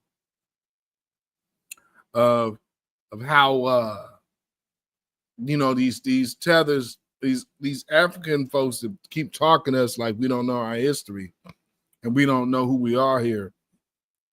She's coming forth with a little bit of correction. So let's check this out. Yo, the diaspora is about to leave the internet, because I know I did not just watch a video by an African talk about Black Americans trying to erase Native American culture. That ain't even your argument. Like, you really all up in the Kool-Aid and don't know what flavor it is. Are you serious right now? We've never held Africans accountable for selling our ancestors into slavery.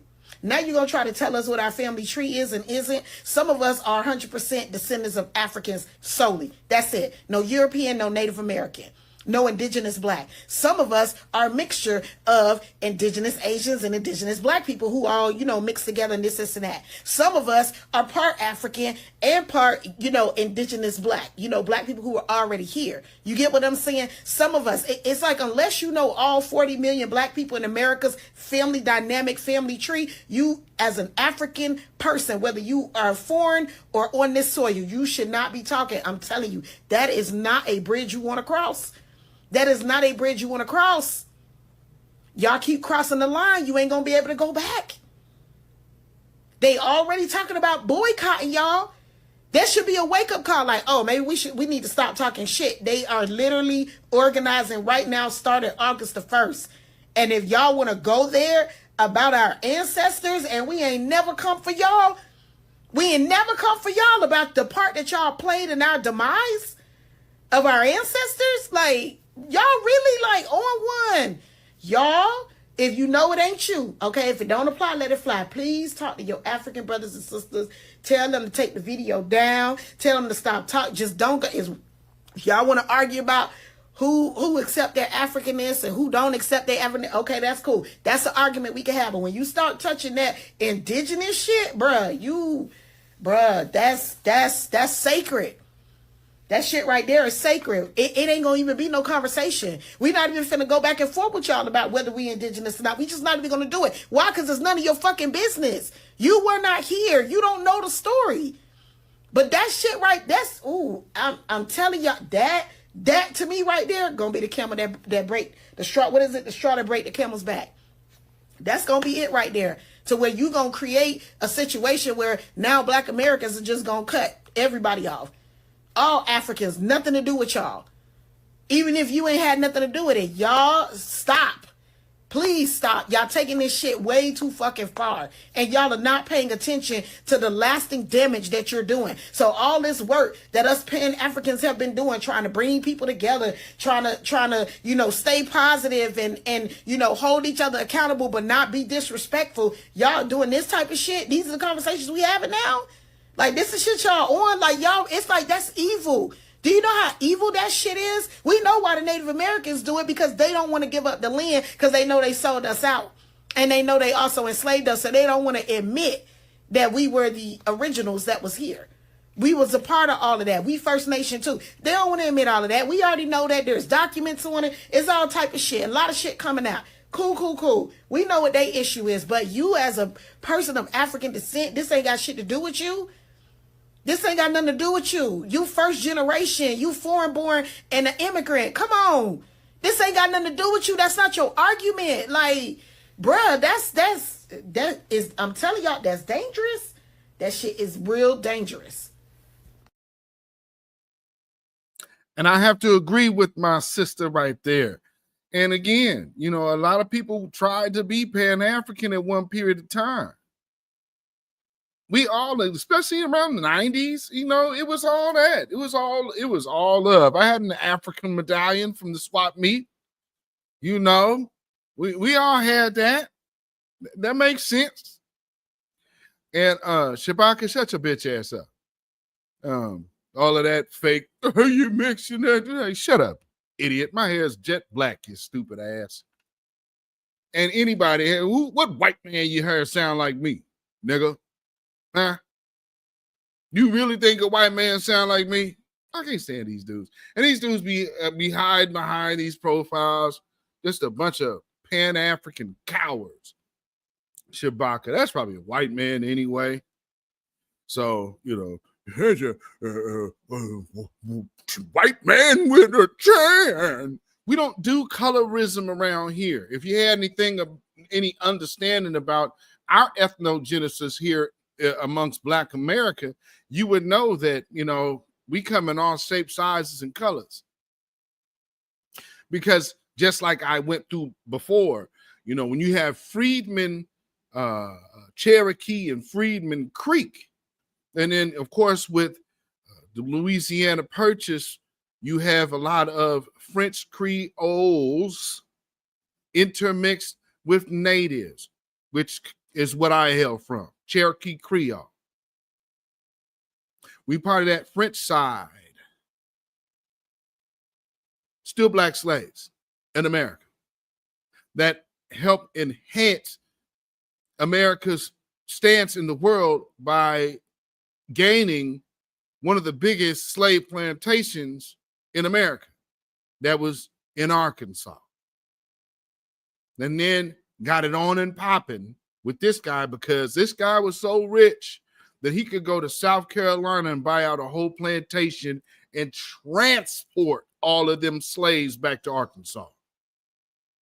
So yeah, getting that territory was real important for America. So I think something that people miss when they talk about 1804, I just gotta wonder what America's hand was. Now I just look back at that. What their hand was in that Haitian Revolution. Is it just by happenstance or chance that America has such a financial benefit from the slave revolts in Haiti?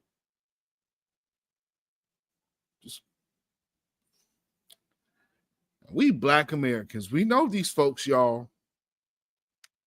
I'm just saying. Hold on real quick, family. What am I hearing? Hold on.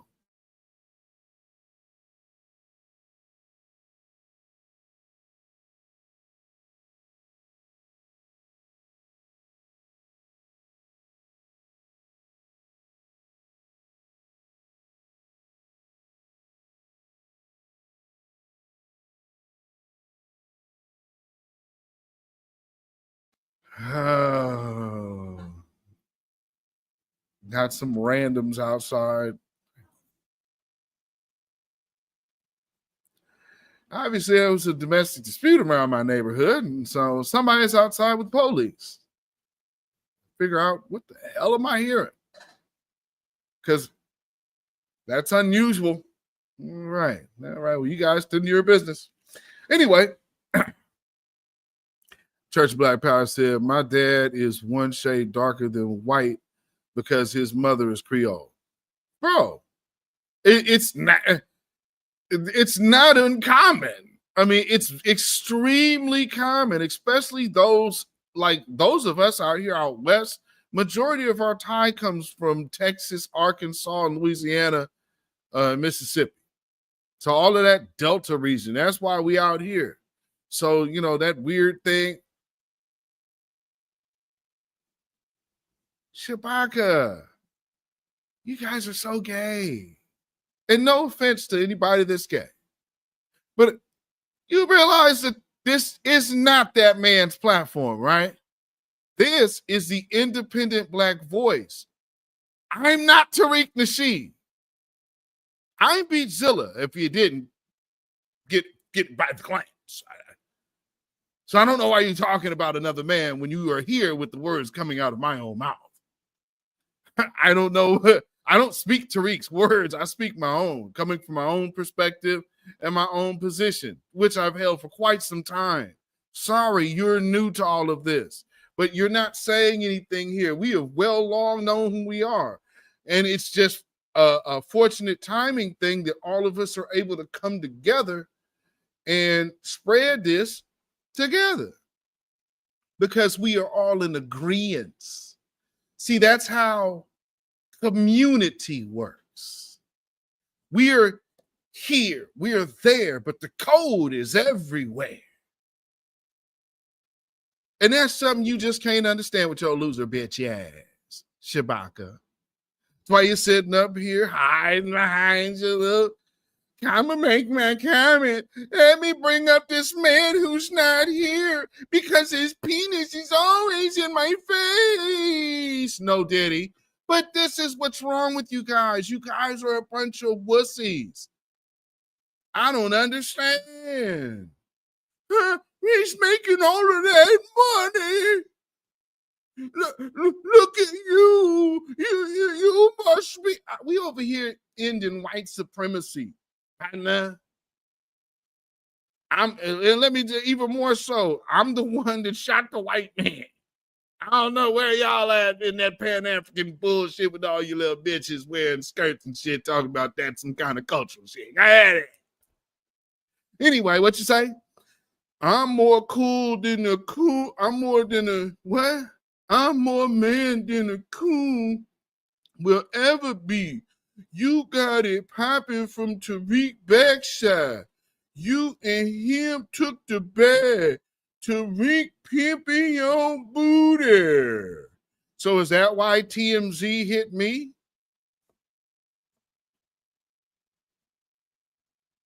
No, that's because I'm an influencer, douchebag. You know, you're not here for the new black media because of someone else. But, you know, hey, man, good for you, buddy. You got it all wrong, and you came here talking out your ass. I'm Beatzilla, the big known asshole out of this whole thing. There's the big three, and I'm known as number 4.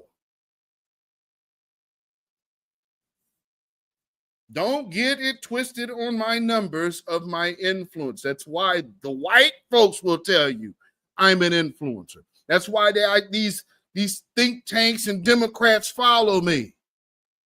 Shout out Kevin Powell. I understand this. Been here, done that.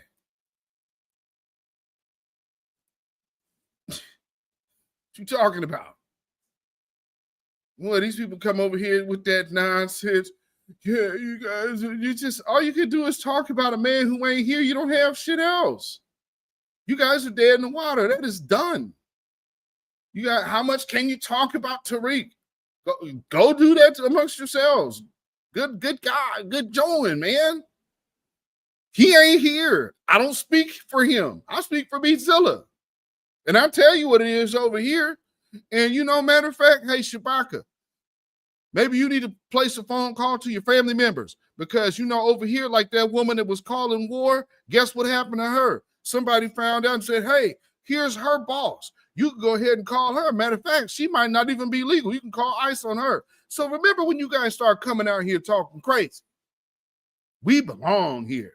And if you don't and your people don't, well, then you might want to watch what you say and mind your step over here around us, partner, because it very quickly can end up with hashtag fire up the jet. Happy birthday, we're celebrating you today. Like Dr. King holiday, we ain't gonna do any work today. Happy birthday today. It's your beautiful day, and we gonna party all day like it's a freaking holiday. Till the wheels fall off, baby.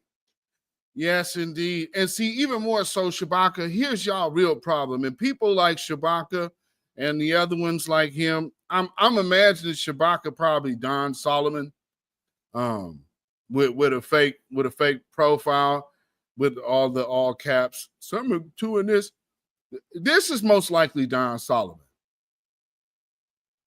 Now I'm assuming.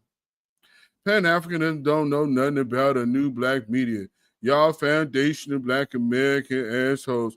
You sell out and talk about Africa because Daddy paid you. I'm not worried about black traders. Who even knows if you're black, bitch? But tell that to whoever you need to tell it to. We don't care. Why? Because y'all over here doing shit like this. We are not pan-Africanizing the reparation struggle. So you find African Americans are fighting for reparations on their own. Africans in Europe are fighting for reparations on their own. Africans in South America are fighting for reparations on their own. And Africans in the continent are fighting for it on their own. And we are facing the same white supremacy. Why don't we unite as a global African race and fight for reparations from a united front? Therefore, if one of us gets shortchanged, we have each other's backs. If African Americans are getting shortchanged by white people in America, we have their backs. We as Africa, we say, hey, if you guys are not giving African Americans exactly what they want, no gold for you, no cocoa for you, no coltan for you.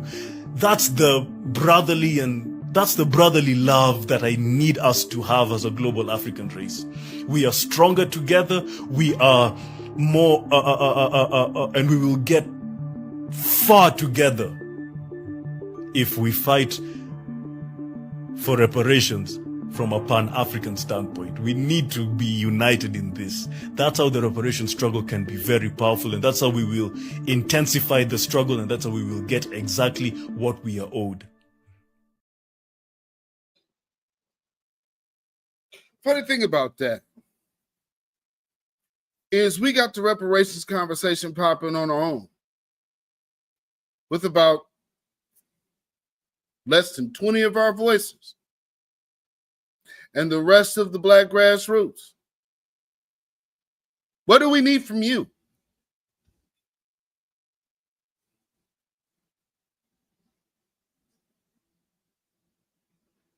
Our cultural cachet and our cultural influence outweighs and outmatches anyone else. You understand that the ADL can't even get our type of energy right now? They looking at us.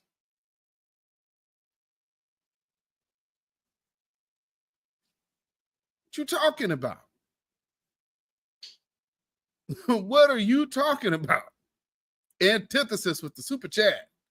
Why is this nigga on your channel whining about another man? That is hoish behavior.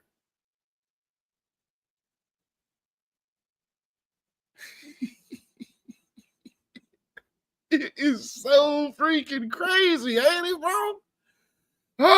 Antithesis, peace, power, blessings, and protection be up on you and yours. Thank you so much for the super chat.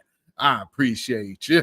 And yes, that is overt hoish behavior. That man is not here. Keep Prince in the building. Salute to you. Thank you, my good sister, for being here. And of course, thank you for being a member. Always appreciative of having y'all in the house. And Lala Brown, I see you in the building. Salute to you. We need him to leave, be honest. I mean, you know, it's so funny to watch all of these people do that. Your strongest line, Tariq Nasheed. Okay, can you explain your point of view? Tariq! Okay. Hi. Got it. Oh, and then, yeah, so, hey, Shabaki, you still here? I will never let a foundational black asshole do anything for me. What are y'all plans to get reparations? None. Chase me away, punks. No, you're just a joke over here. I can easily ignore you. I just find it funny that you're over here whining like a little biatch. That's funny. They paid me the money. I'm trying to steer the conversation toward a man that ain't here. Because, like, in all actuality, this is actually a black agenda, but we have to pigeonhole it to a group and to read.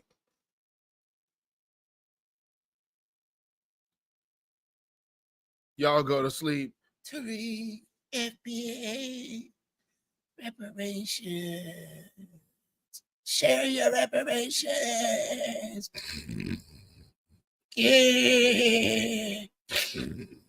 Share your reparations. You guys, you go to sleep with our money on your mind. You grimy douchebag. Help us out, man. I don't know, man. Come on, baby. You know, it's funny though. Pan-Africanism is having a little issue right now. I'm here now. I like to talk to irrelevant people. Well, then why aren't you talking to yourself, man? Umar has access to no money right now because my personal account contains all of my money. I only send it to Apple Pay and PayPal as necessary. So the Prince of Pan-Africanism, for the first time in my life, is without any digital currency. Shit. So for my loyal supporters out there, if you can spare a few dollars so I can take care of Queen Mother Ifa Tunde and myself until my bank account is frozen or canceled so I can get my money back and open up a new account, please hit my Apple Pay or hit my PayPal.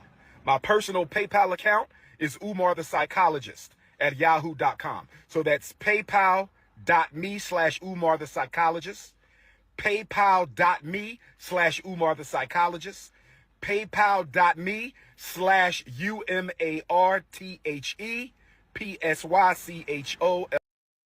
I'm sorry, but does this nigga look stressed or what? Ooh-wee. He almost looked like he done got lumped up, don't he? Yo, he almost looked like he trying to hide some lumps up. Somebody catch you slipping? Yeah, where that money at, Umar? Remember that loan we gave you? Yeah, we ain't your fans, nigga. It look like he might got hands put on him. I don't know. Shout out to our good brother, dark-skinned brother in the building. Salute to you, my good brother. And thank you for being here, man. Thank you, of course, for being a member and moderator. Yeah, don't this brother look like he done got look like he done got touched up, dog. Look at this side. Look at the left side. Well, I guess that'd be his right side. Look at it. Look at his face. What happened, man? What happened, fam? Look like you got touched up a little bit. Yeah. Yeah, Umar got purple eyes. Like, what happened? He got, yeah, on the right, like he got served up, didn't he?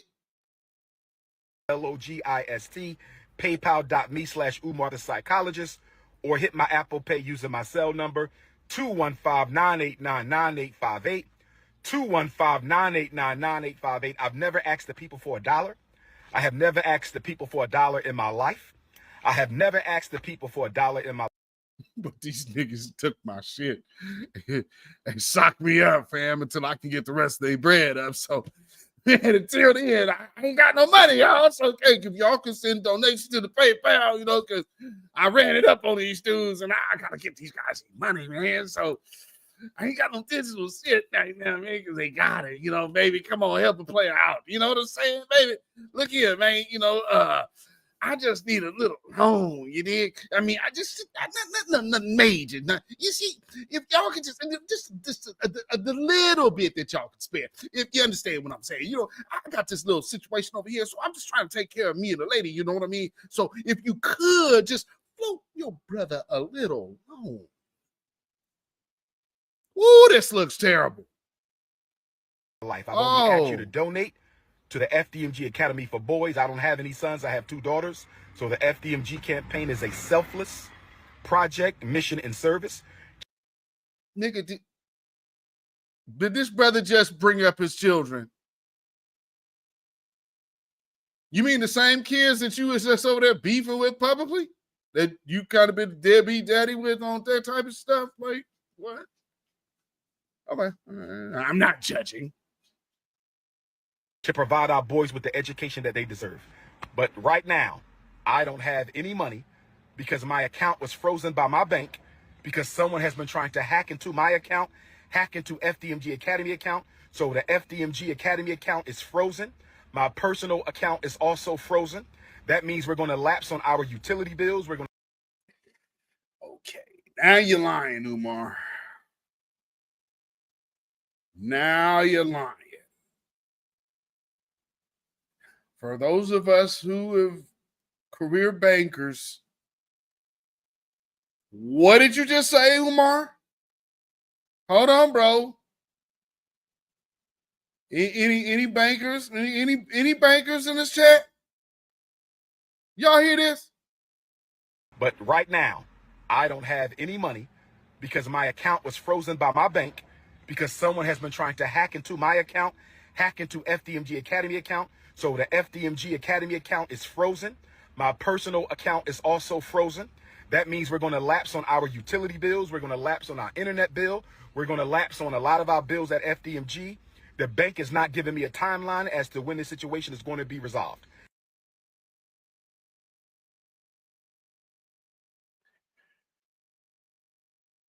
I'm not. Excuse me. I'm not gonna make any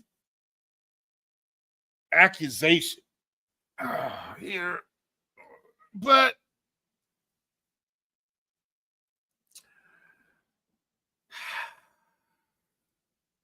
let me explain something about banking.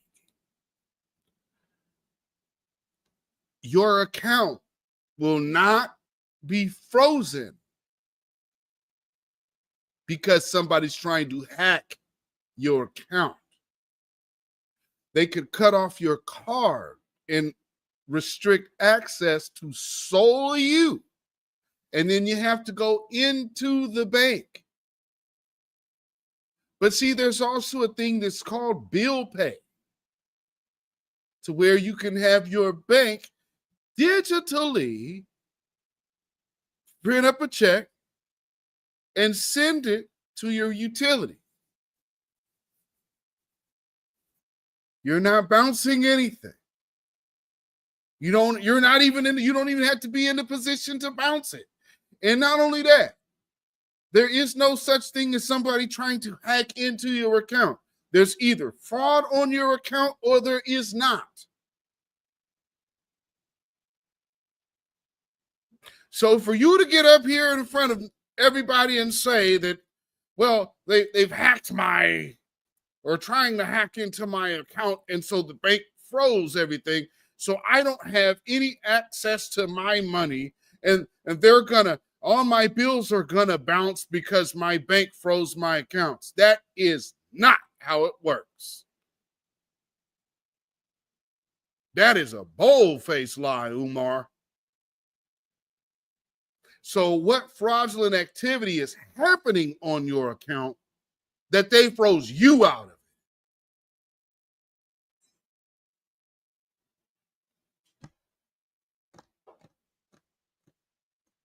Because if you can prove to your bank that this is something being done outside of you, then all you need to do is go in there and represent yourself. And then you could get your money. You can even go move your money to a whole different account. Because you said this is your bank. Brother. No, sir.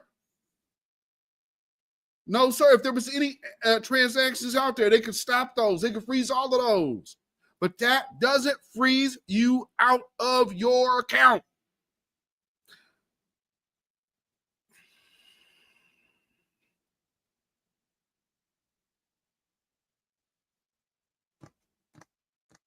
If the bank is going to make you supposedly bounce it's insured.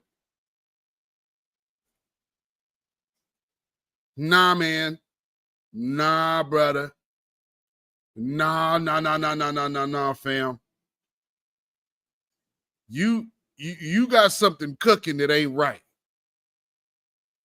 You got something cooking that ain't right. And on the real, let's just keep it a buck, fam. You know, I'm too young. I'm too old to not to know what I see. What's really going on, bro? Now there's, I've alluded to this before. I ain't the only one, but this right here, you looking real dusty, fam. This is not the greatest of looks. And it's the stress. It's the stress look for me. This brother looks super stressed.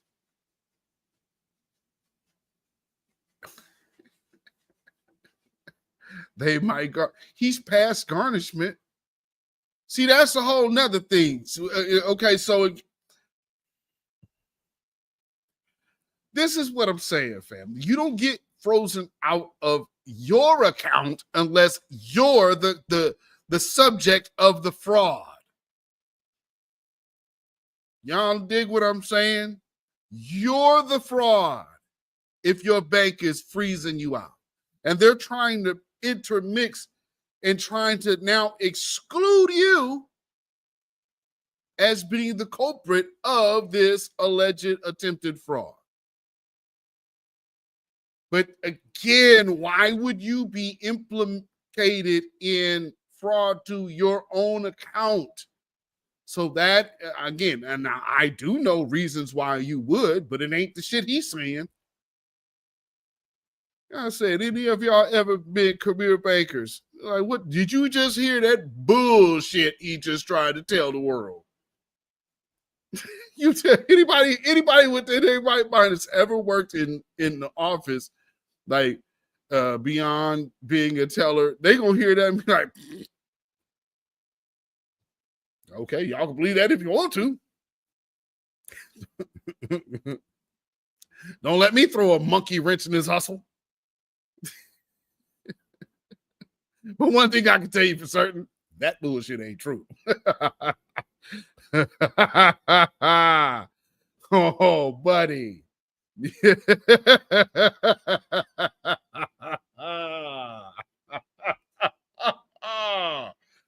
Umar, what you got going on, fam? What you really got going on, fam? Yeah, Key Prince, I worked. Come on. Come on.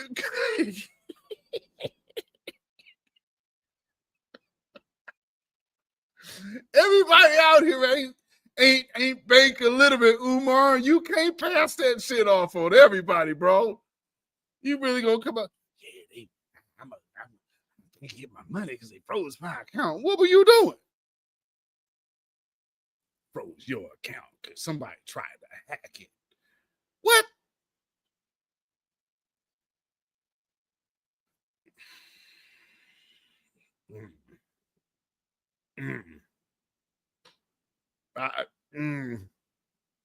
That's all I can say.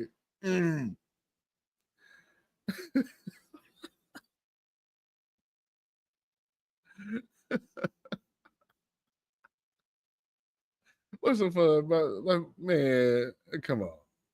Dude, no. Oh, co-like personality. What's going on? What's going on? All right, we got a few more videos we need to get through before we get out of here. Y'all already know about the lady that we watch why. What's the why?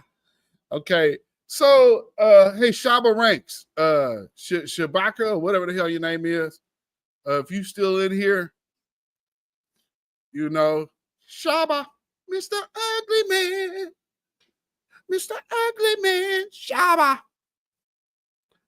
Why is the other thing that these dudes always do is comment on the looks of other men? And they just think like that's just normal behavior.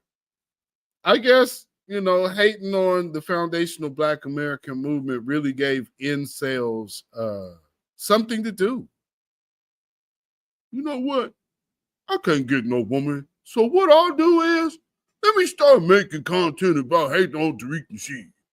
And, well, hey, I know you, Beatzilla, but my job is to hate on Tariq Nasheed. So what I'm going to do is I'm going to come over here to you, Beatzilla, and in your threads, I'm going to first mention Tariq Nasheed.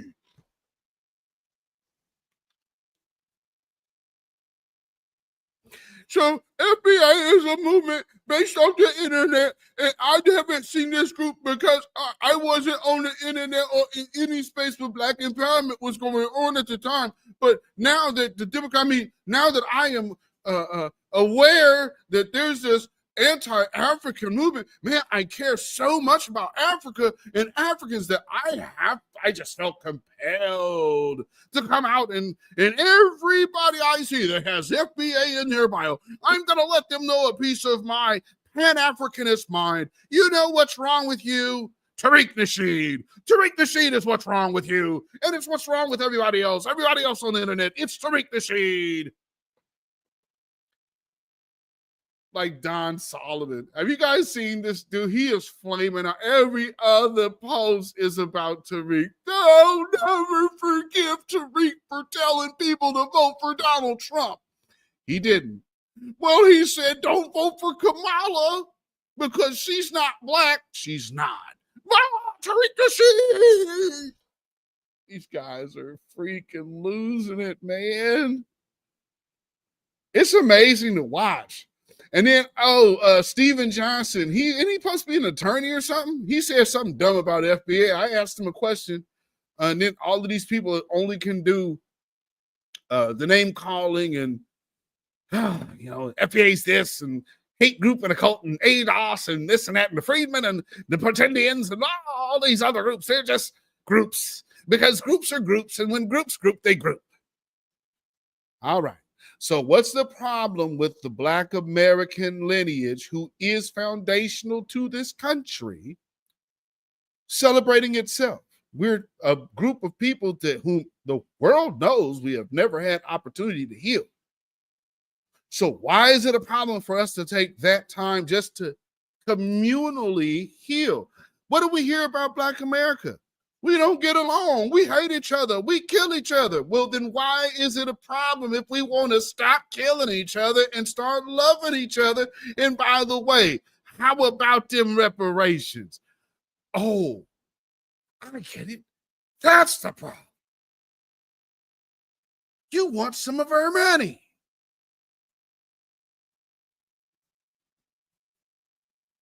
You don't have a wife, Shabaka. No, you don't have. That's funny. Oh, you took the incel part hit him really hard, didn't it? So he had to come back and tell that lie in the chat. I got a beautiful African wife. You don't have a wife unless you're talking about your palm. Anyway, let's hear from a real woman, unlike the one that you got. Somebody need to talk to the Africans. And whoever had that conversation with them, I hope y'all versed in economics and try to explain to these people they're not going to win this. And they think they is. Y'all seen the videos? I saw one, the lady was saying, we are going to go to war. We are going to go to war. And if an African American tries to come into your business, you turn them away. You know, we could be assholes and come to your business and let you turn us away because of our race and then sue you. This is America. We can sue your ass for that. They don't even understand how this shit works. But you know what? It's cool to see y'all sticking up for yourselves, even though it's the wrong reasons and against the wrong fucking people. Shit, because I done seen videos of y'all over there in Africa. Chinaman got y'all in the whole kung fu fucking pickle. Pop, pop, pop, pop, pop, pop. Or they got a Chinaman with a stick beating the shit out of y'all. So it is nice to see y'all sticking up for yourselves, even if it is for the wrong reasons, even if it is for the wrong fucking, against the wrong fucking people. But at the end of the day, y'all need to realize the black dollar, especially within y'all businesses, means a lot. All we asking y'all is to stop fucking playing with us. You would think we asking these motherfuckers to go back to Makoko. Google Makoko.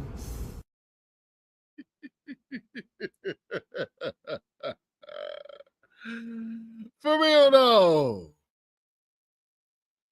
So, y'all come over here with this bad attitude and think you finna talk to us all kind of crazy.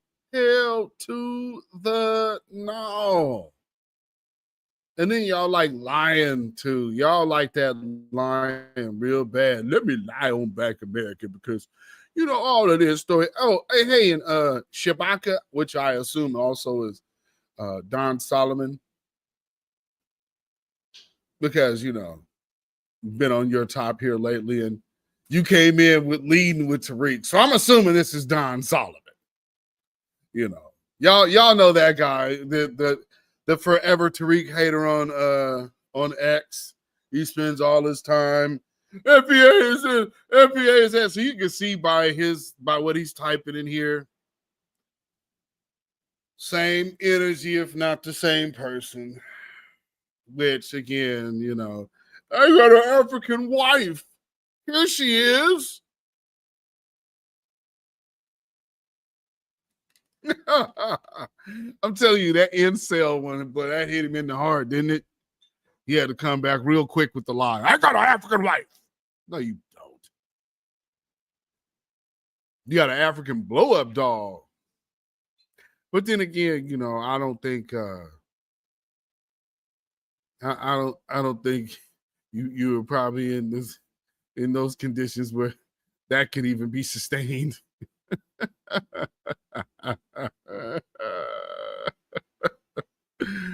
Hey, but before you finish typing next time, wipe the lipstick off your hand. Anyway, I say these damn insults, and that's so funny. Oh yeah, how would somebody like when we're around the same age? You see all this gray doofus?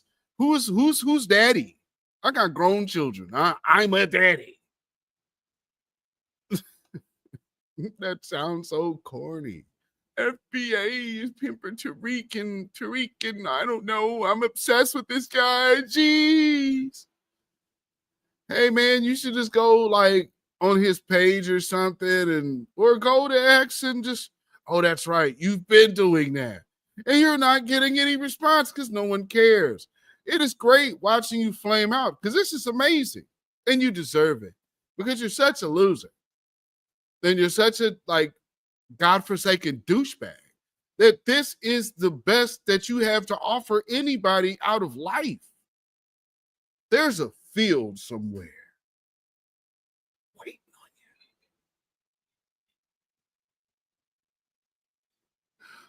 Come on, come to us, come to the ancestors. This FBA group is too much for you. Ooh.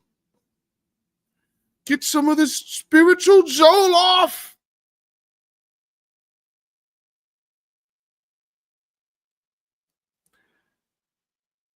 The Harriet Tubman reference. The only thing that you and Harriet Tubman got in common is you both got vaginas.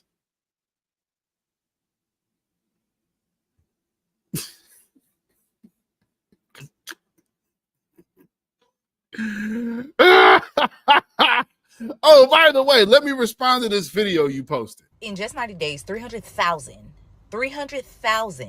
Black women have been kicked out of the workforce. This has disproportionately affected Black women in education, health sectors, and community-facing roles. 300,000 Black students have been coming on the internet talking about HBCUs and specifically Howard University, about how, one, they have additional bills, two, how past graduates have not had their graduation conferred, meaning that if they were trying to go to graduate school or if they were trying to get a job that required to prove that they had a bachelor's degree, they cannot do that because Howard has not solidified that these graduates have indeed graduated. In addition to the multitude of students who have had to set up GoFundMes to try to raise the money so that they can get their education. There are more countries on the continent of Africa than there is in the rest of the world that have been banned from coming to the United States of America. And in addition to that, Black people have also been targeted largely when it comes to deportations. But y'all are talking about African braid shop. Y'all are talking about Black Americans not having any culture. Y'all are talking about each other as though you get the last laugh when the joke is actually on you.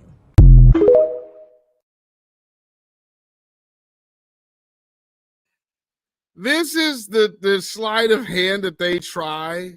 And so, yeah, when you posted this video, you tried to make it seem like black women were losing and all. She's talking about immigrants, not foundational black American women. The women she's referring to are not tied to the lineage, buddy. But you knew that when you posted this trash, didn't you, Donnie Shabaka? I hate to read. Everybody listen to how much I don't like him, oh Lord.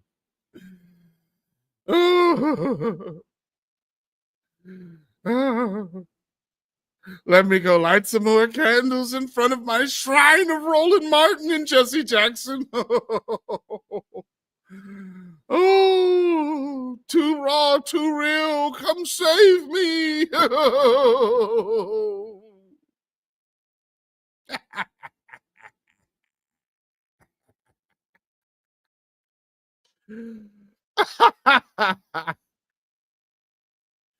Oh, man.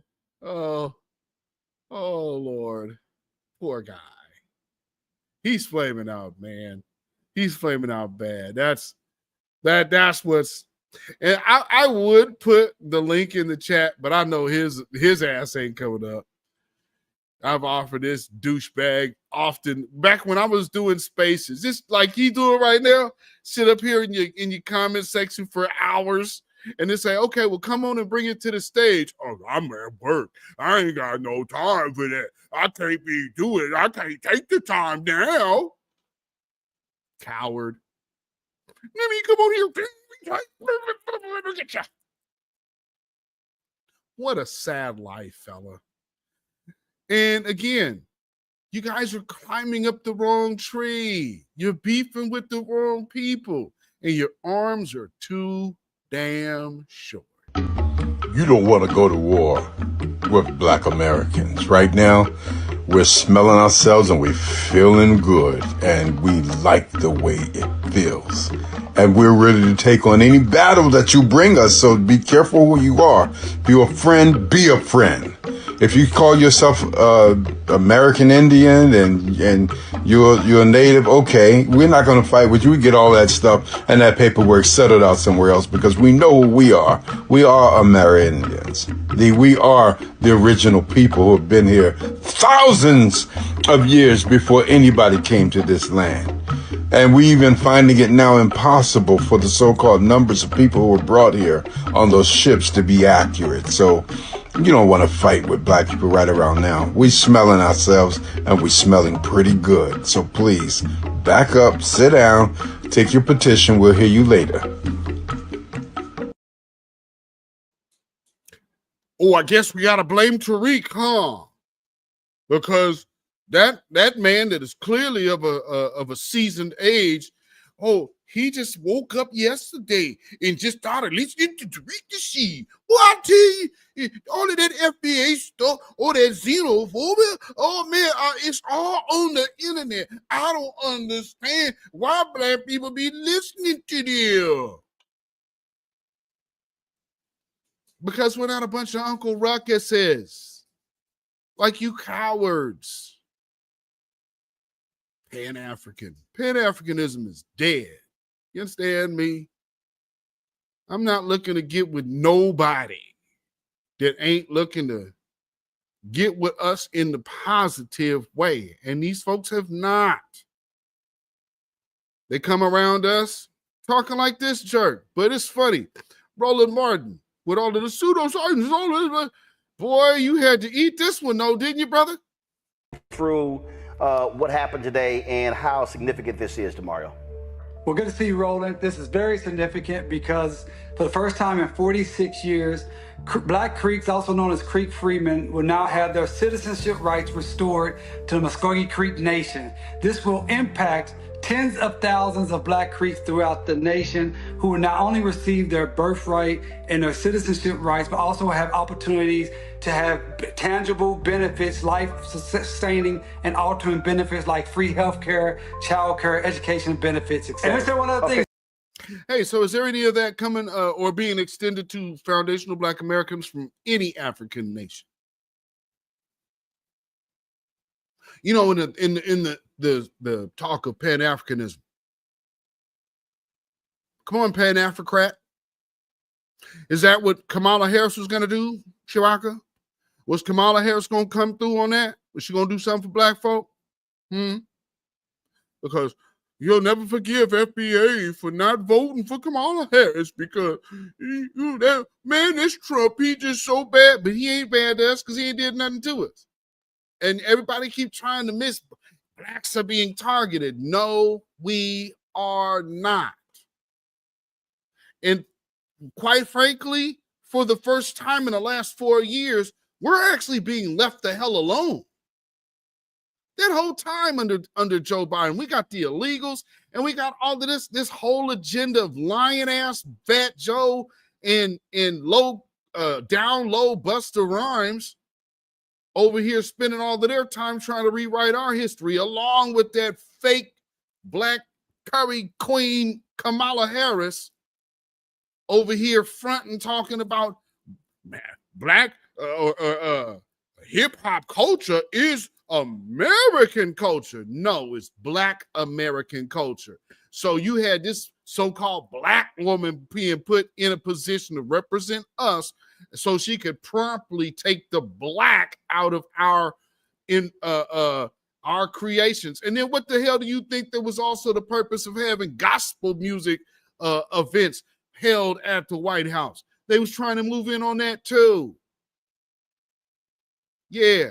And so now here's the reality though. We actually got business here on this land that is involving tangibles.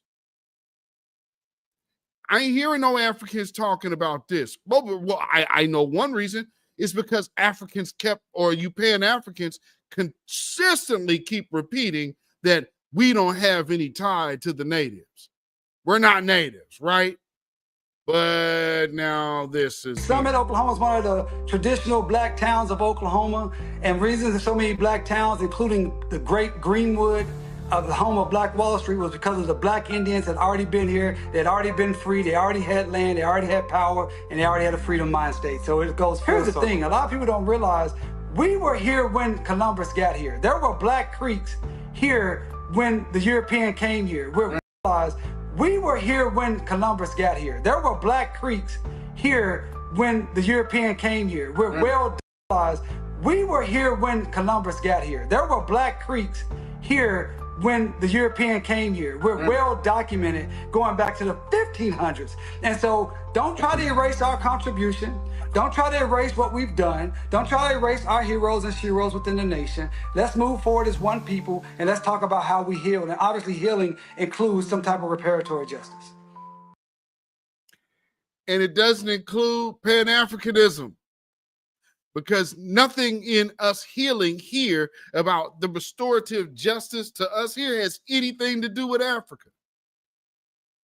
And Shabaka, you're spending all of your time doing a bunch of irrelevant whining that no one cares about.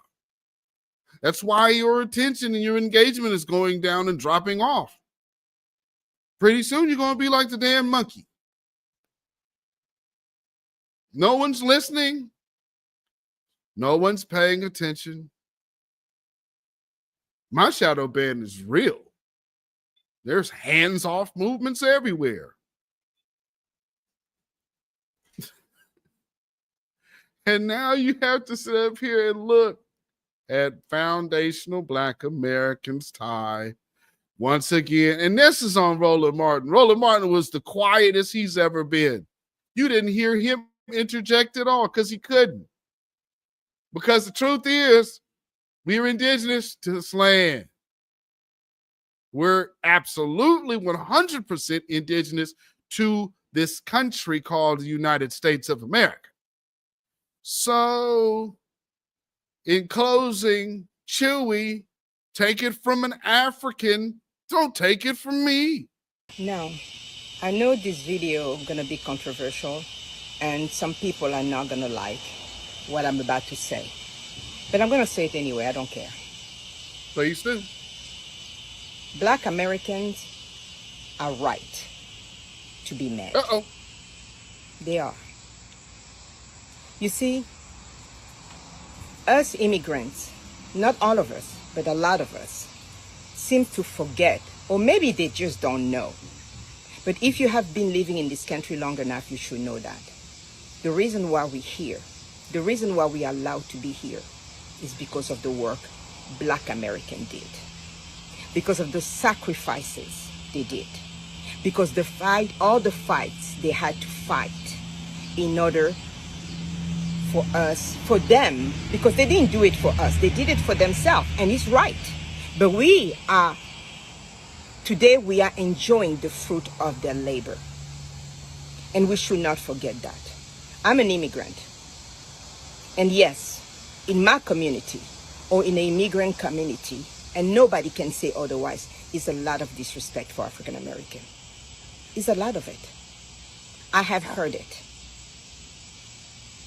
And I have to admit that when I first came, I was also ignorant of their history. But after being in this country, for the amount of time I have been here, if I act like I don't know that, it means that I'm willingly demeaning them. They are mad. And you know what immigrants should do right now? We should not be arguing with them. We should be quiet and listen. Listen to what they're saying. Listen. No. It is not about us. It's about how they feel. It's about the experience. And guys, they are right. Many immigrant community call them lazy. They're not lazy. They even say they don't have a culture, and that's an insult. Of course they have a culture. Of course they do. In the music, in the food, in the way they live their life, in the way they dress. They have a culture, and by the way, a culture that is a leader in many ways. Our children in Africa dress like black children. Children in Asia dress like black children. Children in Latin America, in Europe. So please stop saying, and it's not only limited to clothing. It's in music, it's in history, it's in literature, it's in science. The immigrant community need to stop demeaning and disrespecting Black American.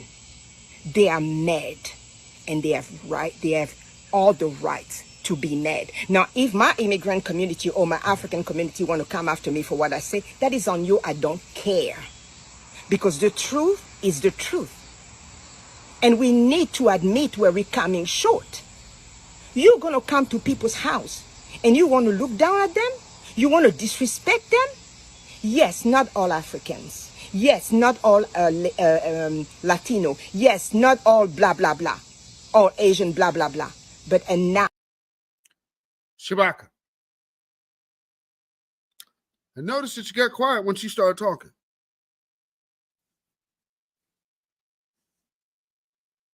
You don't have anything to co-sign with it? So no, I'm going to sit here and laugh at irrelevant people. That exactly why you can't get reparations. You don't know who the hell you are. Did you hear the African woman? So she don't know what she's talking about? See how he doesn't have any real base? He's just a faceless bitch-ass troll. He doesn't even have the foundation to say, oh, well, here's an African woman talking. Let me give her some reverence. But, of course, I told you he was an incel. So, he told you all that lie to tell like he's married. This is his wife, okay? His hand is his wife. He doesn't have one. So I guess I got that beautiful African. He be up there just drawing faces. Oh, we gonna get it on tonight, baby. That's the African wife Shabaka got. Anyway, continuing on with the real woman talking, unlike the wife that Shabaka doesn't really have because it's just his hand with makeup on it. Enough to make a lot of noise, but enough for them to be mad, rightfully so. We need to be quiet now. and listen to what they have to tell us. No doubting the experience, no undermining the experience, no forgetting the accomplishments. We need to stop that. For real. We need to stop, particularly the African community. You want to say they are our brother and sister and this is how you're treating them? Not everybody, but a lot of us do. We look down. We criticize them. We do it and we should not deny it.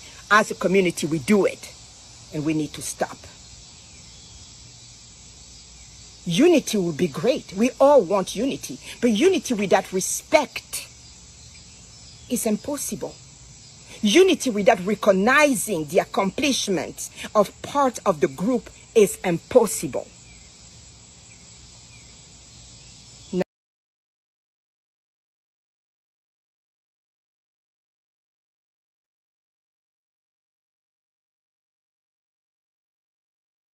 Shabaka's he's running off the rails because he can't even address what she's saying. He just went into bot mode now. Now, I know, like I say, some people's not going to like what I have to say. And I don't really care. I'm saying what I'm saying. And I know I'm just one voice. But to Black Americans, my brothers and sisters, I apologize for my community. I apologize. But I know apologies are not enough. Action has to be made. And that's why I made this video. So that my face and my words can be on social media. This way, for me, I'm doing my part by letting my community know you need to check yourself. You really need to check yourself. Without them, we will not be here. Without them, we will not have the opportunity we have here. Yes, we work hard, but that door to come in here was opened by them. Never forget that. Never forget that. Respect them. Value them. Give them the due.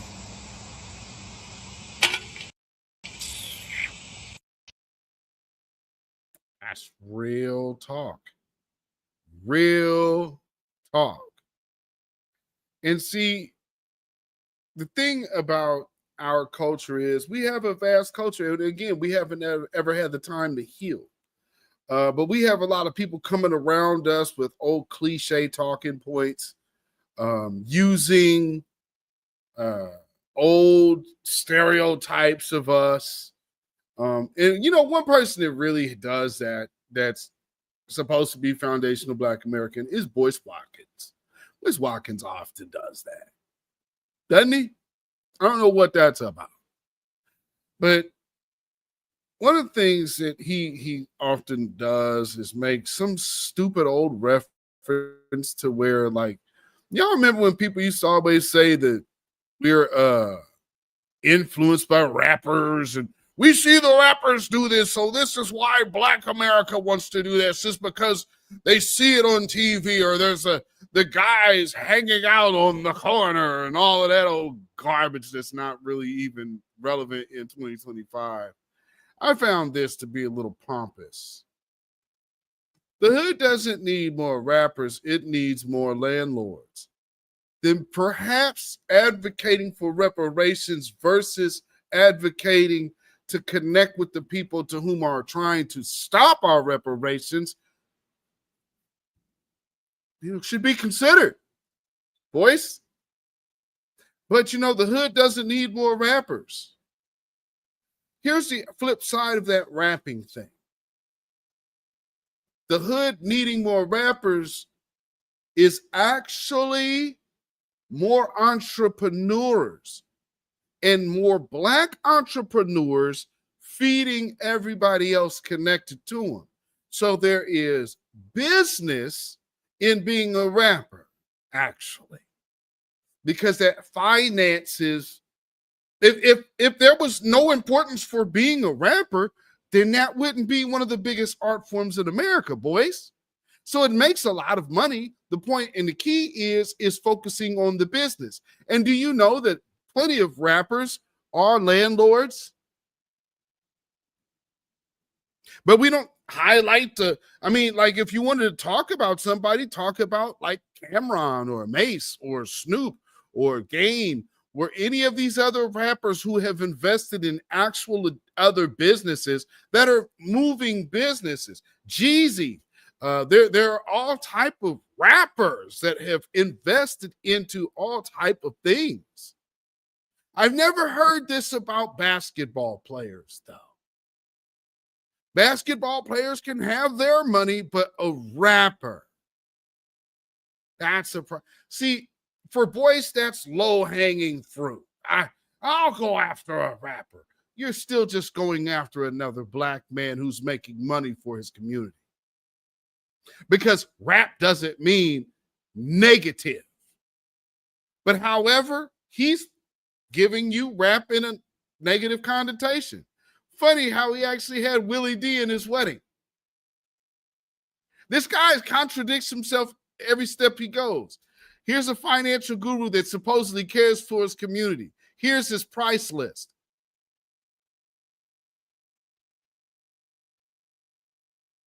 If you guys would like to see me go further, obliterate Boyce Watkins, you can have to hit that join button and go into my members area, because my members could tell you that there's a video I did earlier this week to where I verbally smoked Boyce Watkins, and I just leave that there. So that you will have to be in the members area to see that. If you are a member here and have not already saw that video, we had to go ahead and give them a bit of that work. Work. Yeah. Church of Black Power, Nipsey, Snoop, Kendrick all have businesses.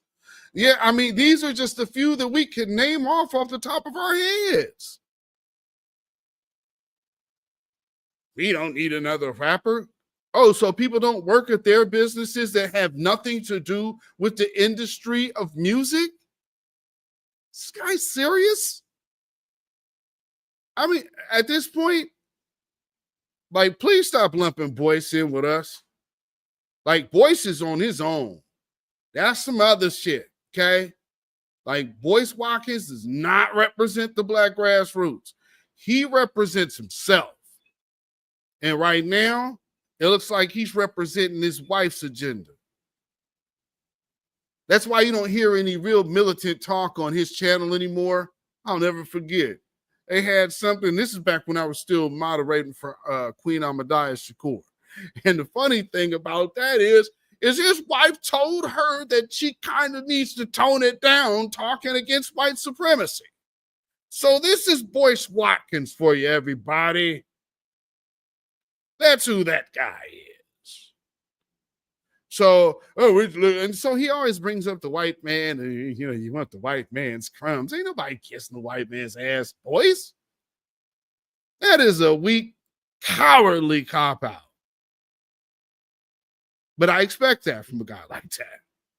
Because with those of us who are of a certain seasoned age, we've seen some things and we know what type of people are. Don't no man respect that nigga. He's been tolerated. But at this point, I don't know what makes him think his cachet is so strong to go off the rails like that. Still Kevin Tree said, Boyce's wife got his teeth fixed and he been her mouthpiece ever since.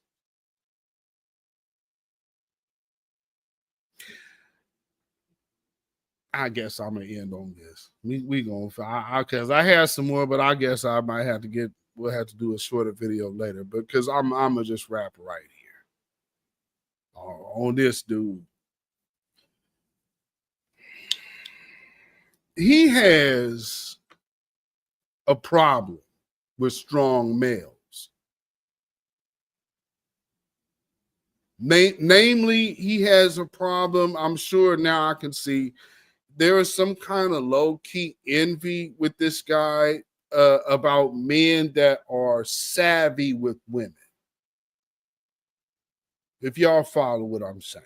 If you have any type of charm, charisma that women gravitate toward, He has a problem with people like that. Why do you think he always goes with rappers? Rappers are always known for having what? A lot of pretty girls. Boys told all of y'all, his stepfather came in as the big simp. His mother ran him. So Boyce is a man that believes simping is normal. And he has now convinced himself, well, he's trying to convince you, he's convinced himself that being in the simp role is being in a man role. And somehow playing the simp is not a simp because of his point of view.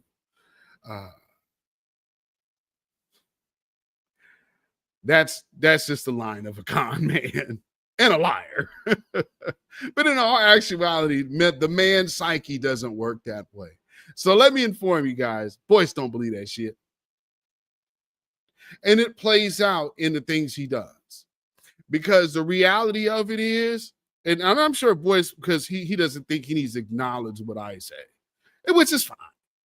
Just notice that everybody will be listening to what I say. Regardless of what you see in the numbers here, boys, know that my voice carries, bro.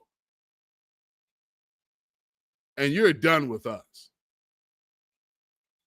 I want to be no more associated with Boyce Watkins than I do Shabaka.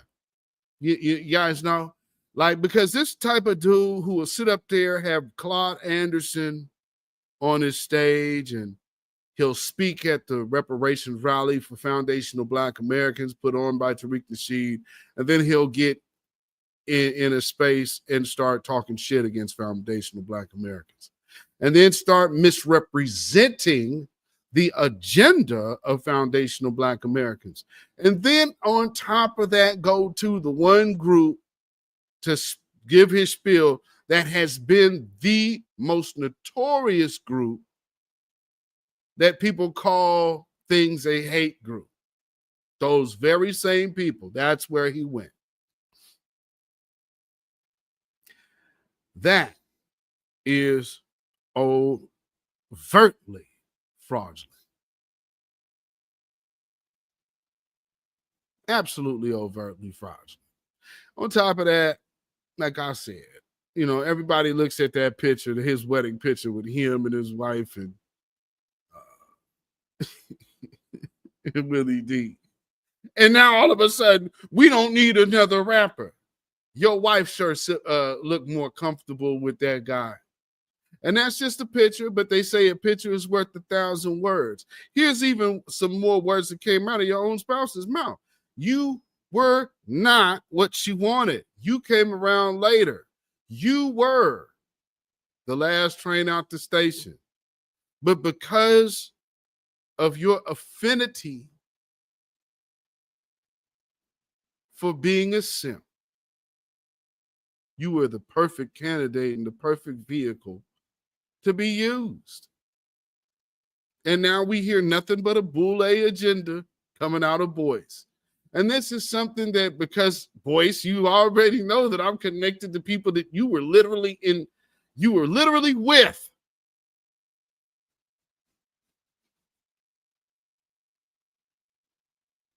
So I know you want to ignore me as much as you can, but all right.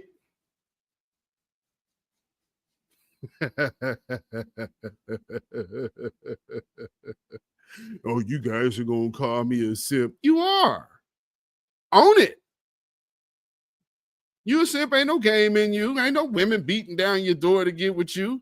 You know, and again, you know, you were short, unattractive, out of shape with not any real talent and not a real mouthpiece. You got your brain. That's it. You can make money. That's it. Outside of that, what is it? There's no draw there, dude. And that's why you had these women. And on top of that, let's just be real. Vicky Dillard has been smoking you ever since she left your ass. And you got all these other women that have been on your program and platform, ain't make a damn dime. All of them are doing better than you. from your greed. But see, here's another thing, though. The same simp has no real respect for black women. Not legitimate. He gets out and makes talking points. He ain't invested in nothing, no way.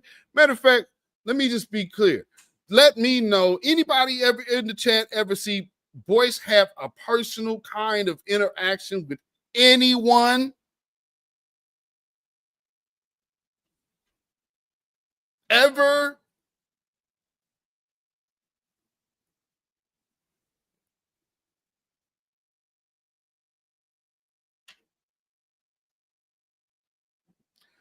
Still, Kevin Tree said his wife is the Cheyenne Bryant of the last ticket holders at the station, and he want to be a great value Steve Harvey. Well, we can end on that motherfucking note right there. Boy, you that is it. That is it. And then thank you for reminding me. The other thing, bro, you not no damn relationship guru. I've been with my wife almost 30 years. You've been with your wife, you were newlyweds over here trying to on yourself off as giving relationship advice. What are you kidding? No, nobody need to be listening. No man needs to be listening to Boyce Watkins.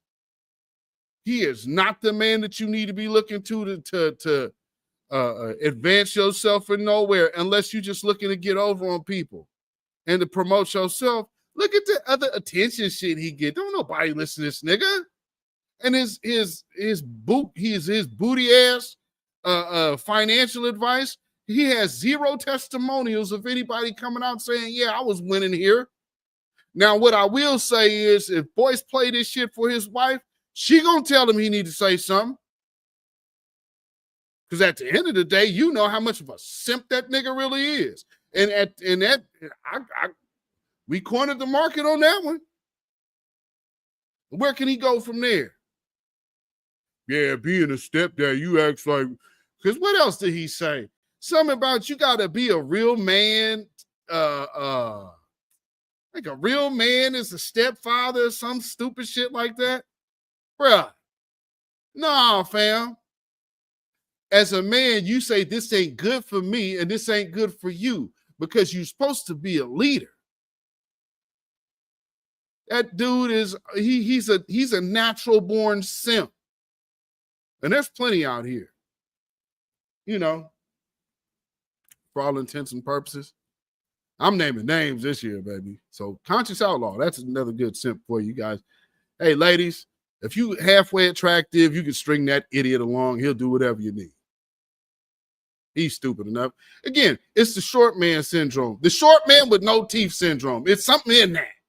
They both like 5 foot with no teeth. Well, Boyce got his teeth fixed.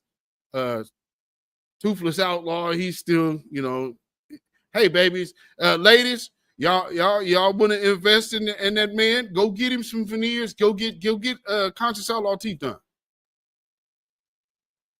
Put him in the game, y'all. There's some lady out there right now with some sympathy. You got some money, go put some teeth in that nigga mouth. But I know, you know, it's a hard thing. You know, these guys get into, you get into yourself and your feelings and be like, you kind of insecure.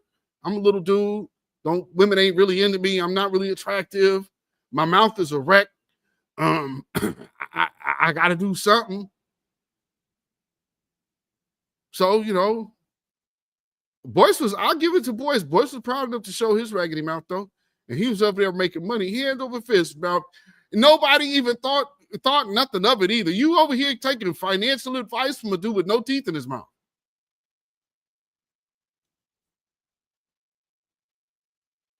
What they do that at? The internet. So the internet ain't a real place. That's how you was able to make your money, because anybody walk to you on the street that ain't got no teeth in their mouth talking about buy money, spend money on my financial advice course.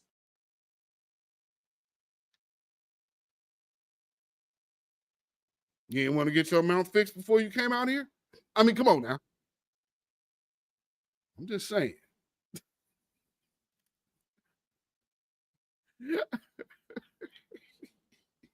So I think I put in on voice long enough, man. Oh, this dummy. Wait a minute. Is this guy for real? Rap got cocaine flowing in the hood. His daddy put guns in jails to tell me you weren't born in this country without being born without even saying it. Thanks, dude. Wow.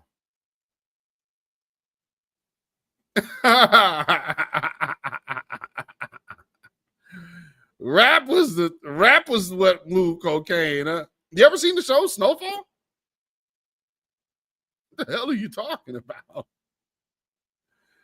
Oh no, I don't mind at all, man. Let me put this in here.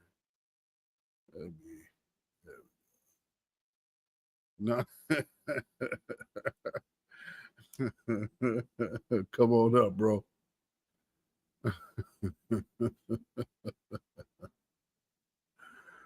Oh, these guys are something else. We got Church of Black Power finna come on up real quick and greet the fam before we get up out of here.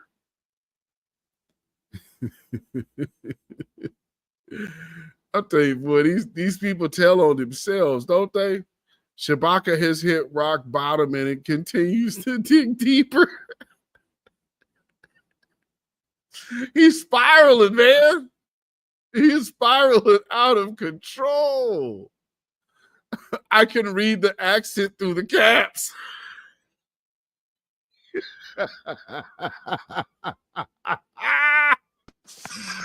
Oh, man. What's going on, my good brother?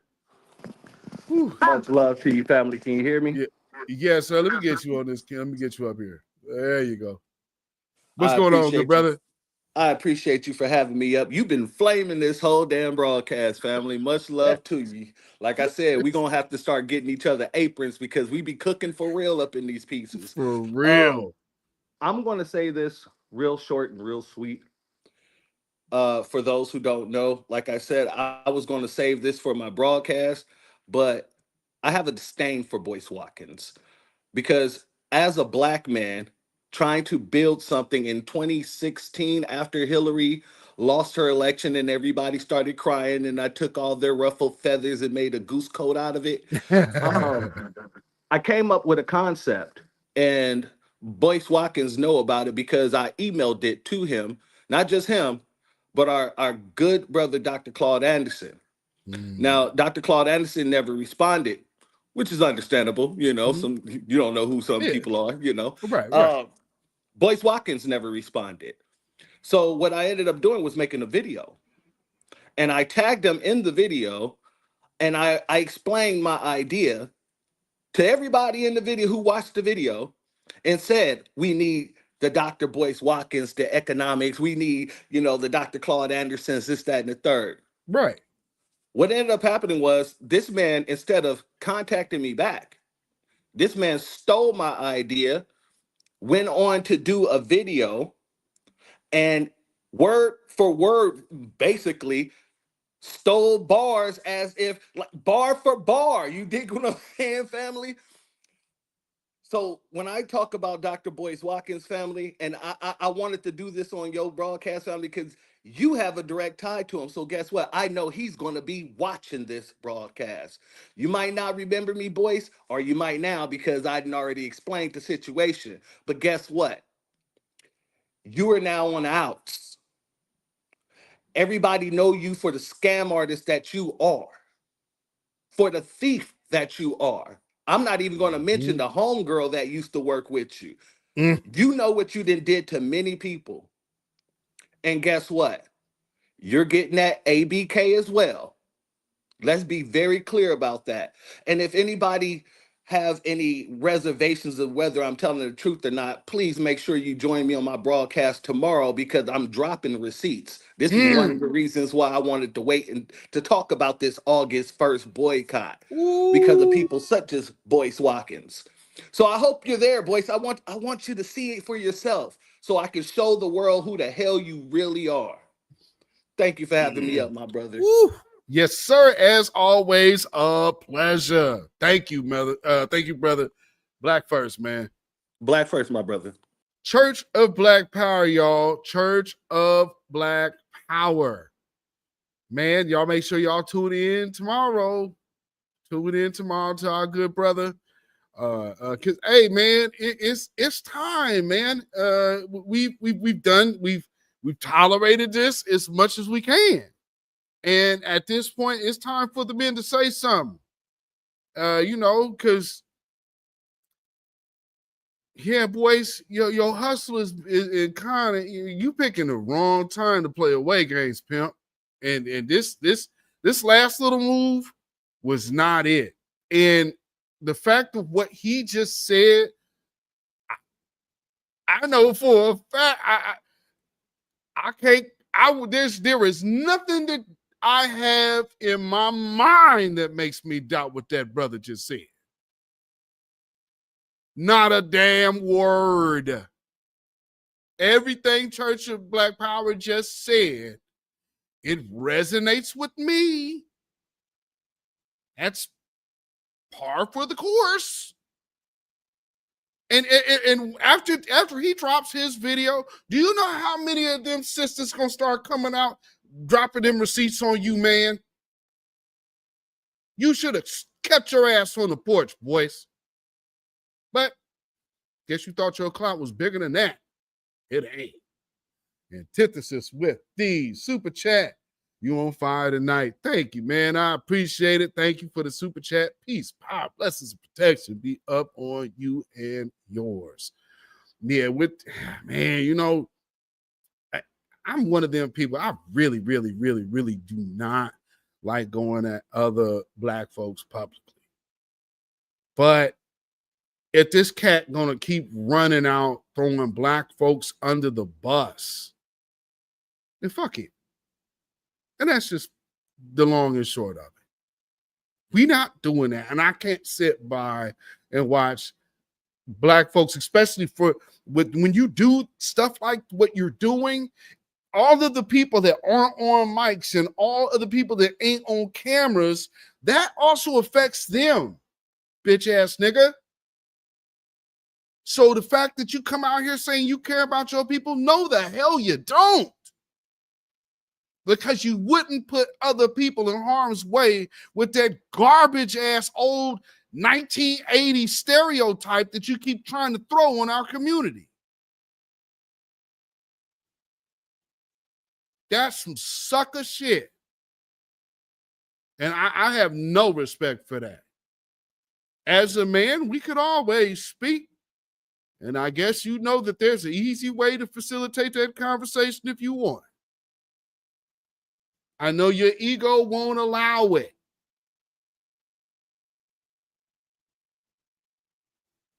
That much is clear, but I made my position abundantly, noticeably clear. Don Solomon, voice of the ancestors, conscious outlaw. I'm naming names this year. Everything else, I would stay off that radar.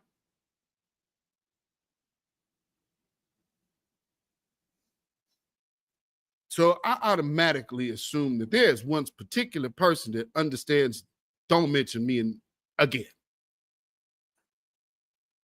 I'm done playing games with anyone. Stay the hell out of my way and stay the hell out of the way of this empowerment. You want to be close to whoever you want to be close to, do that. But my name don't need to come out your mouth. I'm content with where things are. Boys, understand the Black grassroots have came to a solid decision. Your ass is out. Now, don't know what you're going to go say after this, because I'm sure you'd be like, no one can say that.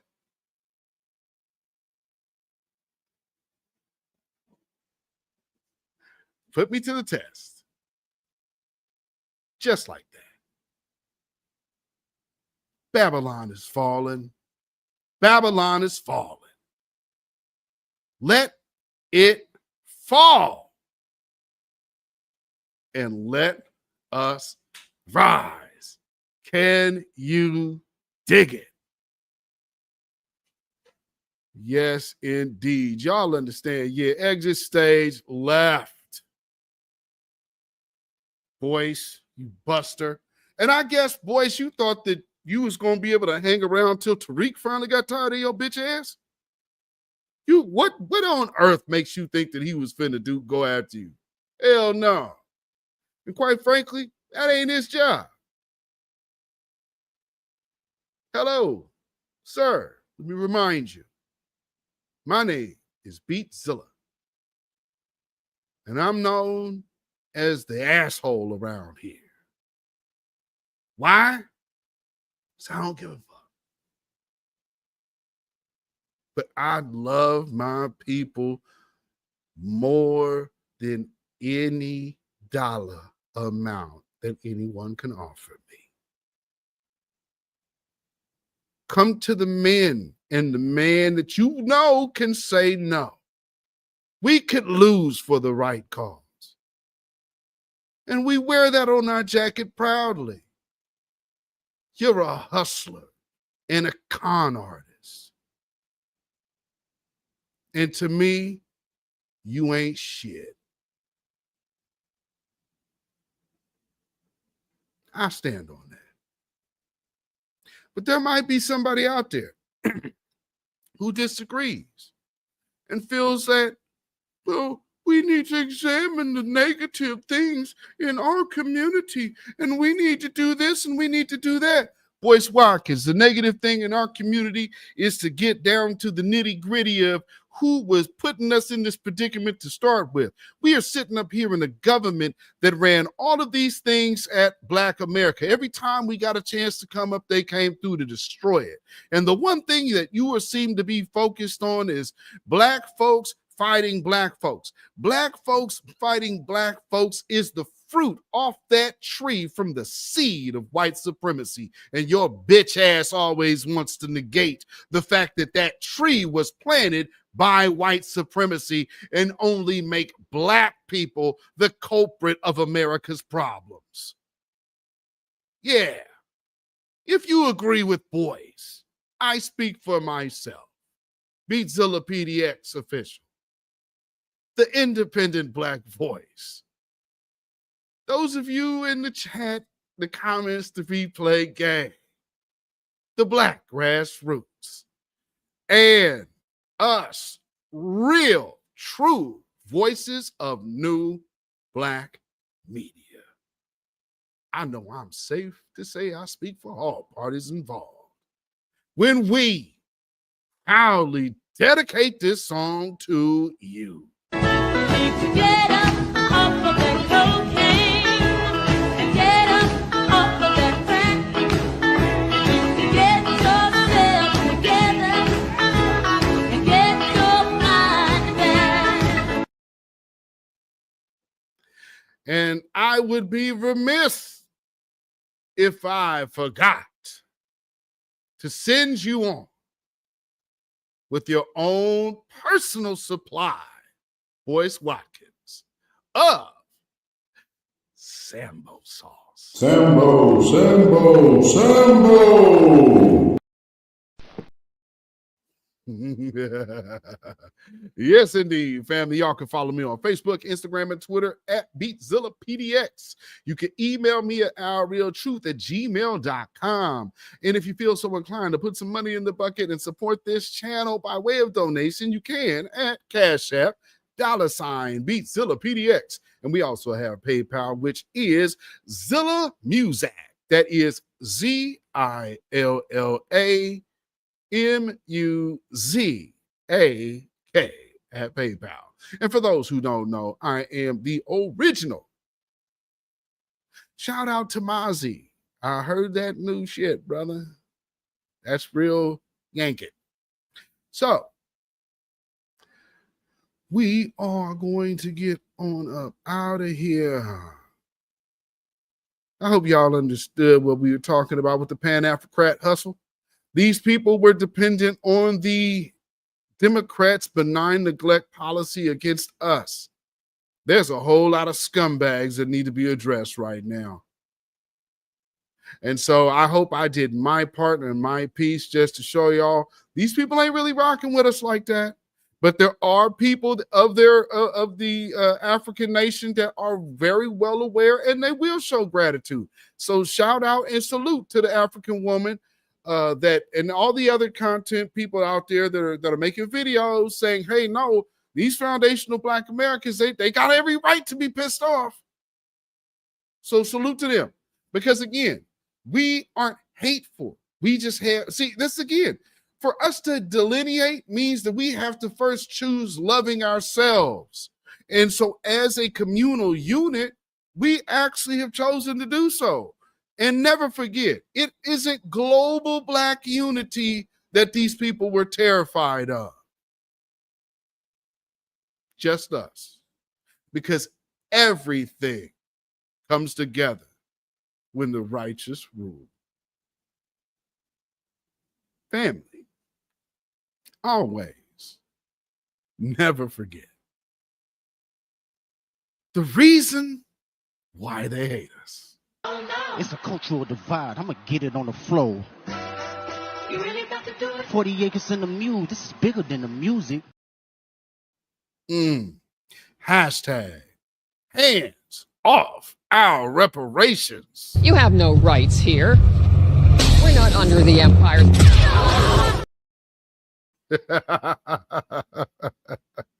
That will never not be funny.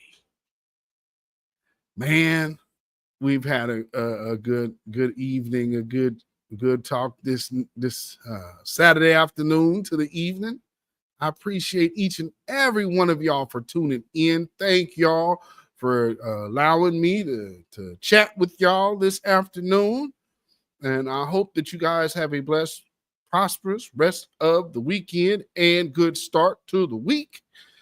We will be wrapping, later on this week. So make sure you got your notification bells on. There are some clips that will be airing too. So make sure you tune in. I will be leaving this video up. Normally I put these lives in my members area, but this one is going to stay up because we need this to stay up. Also, you make sure you tune into our brother Church of Black Power tomorrow for his Sunday service. Man. And always remember who the sponsor of this good Black empowerment is. So if any Black people want reparations and want to stay a star, don't want to have to worry about tethers, trying to be all in the video, speaking for Black people, dancing, come to New Black Media and the Black Grassroots. Peace.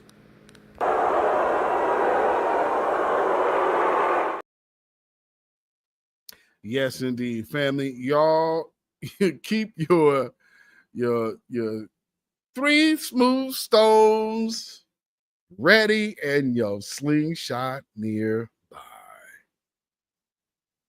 Because you might have some angry, jilted tethers out here on some funny business, and you might have to regulate. But until next time, family, y'all stay Black, stay vigilant, stay alive. Black first, Black first, Black first. Shalom, y'all. Y'all have a blessed one. Peace. When you know who Satan is, yes, sir. You don't have to kill him. No. The stone of truth. Yes. See, that's what you throw. Yes, right. Allah says, had we wished to take a pastime from before, surely we would have done it. Nay, we cast truth at falsehood till we knock out its brains.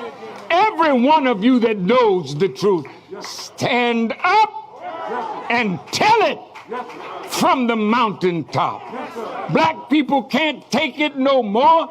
So wherever you are on the job, in the factory, I don't care where you are. If you know the truth, stand up on the truth and tell Satan, who the hell are you to try and pick my friends? Farrakhan is God's man, and you are from the enemy of God. So to hell with you. Stand up on it like a man.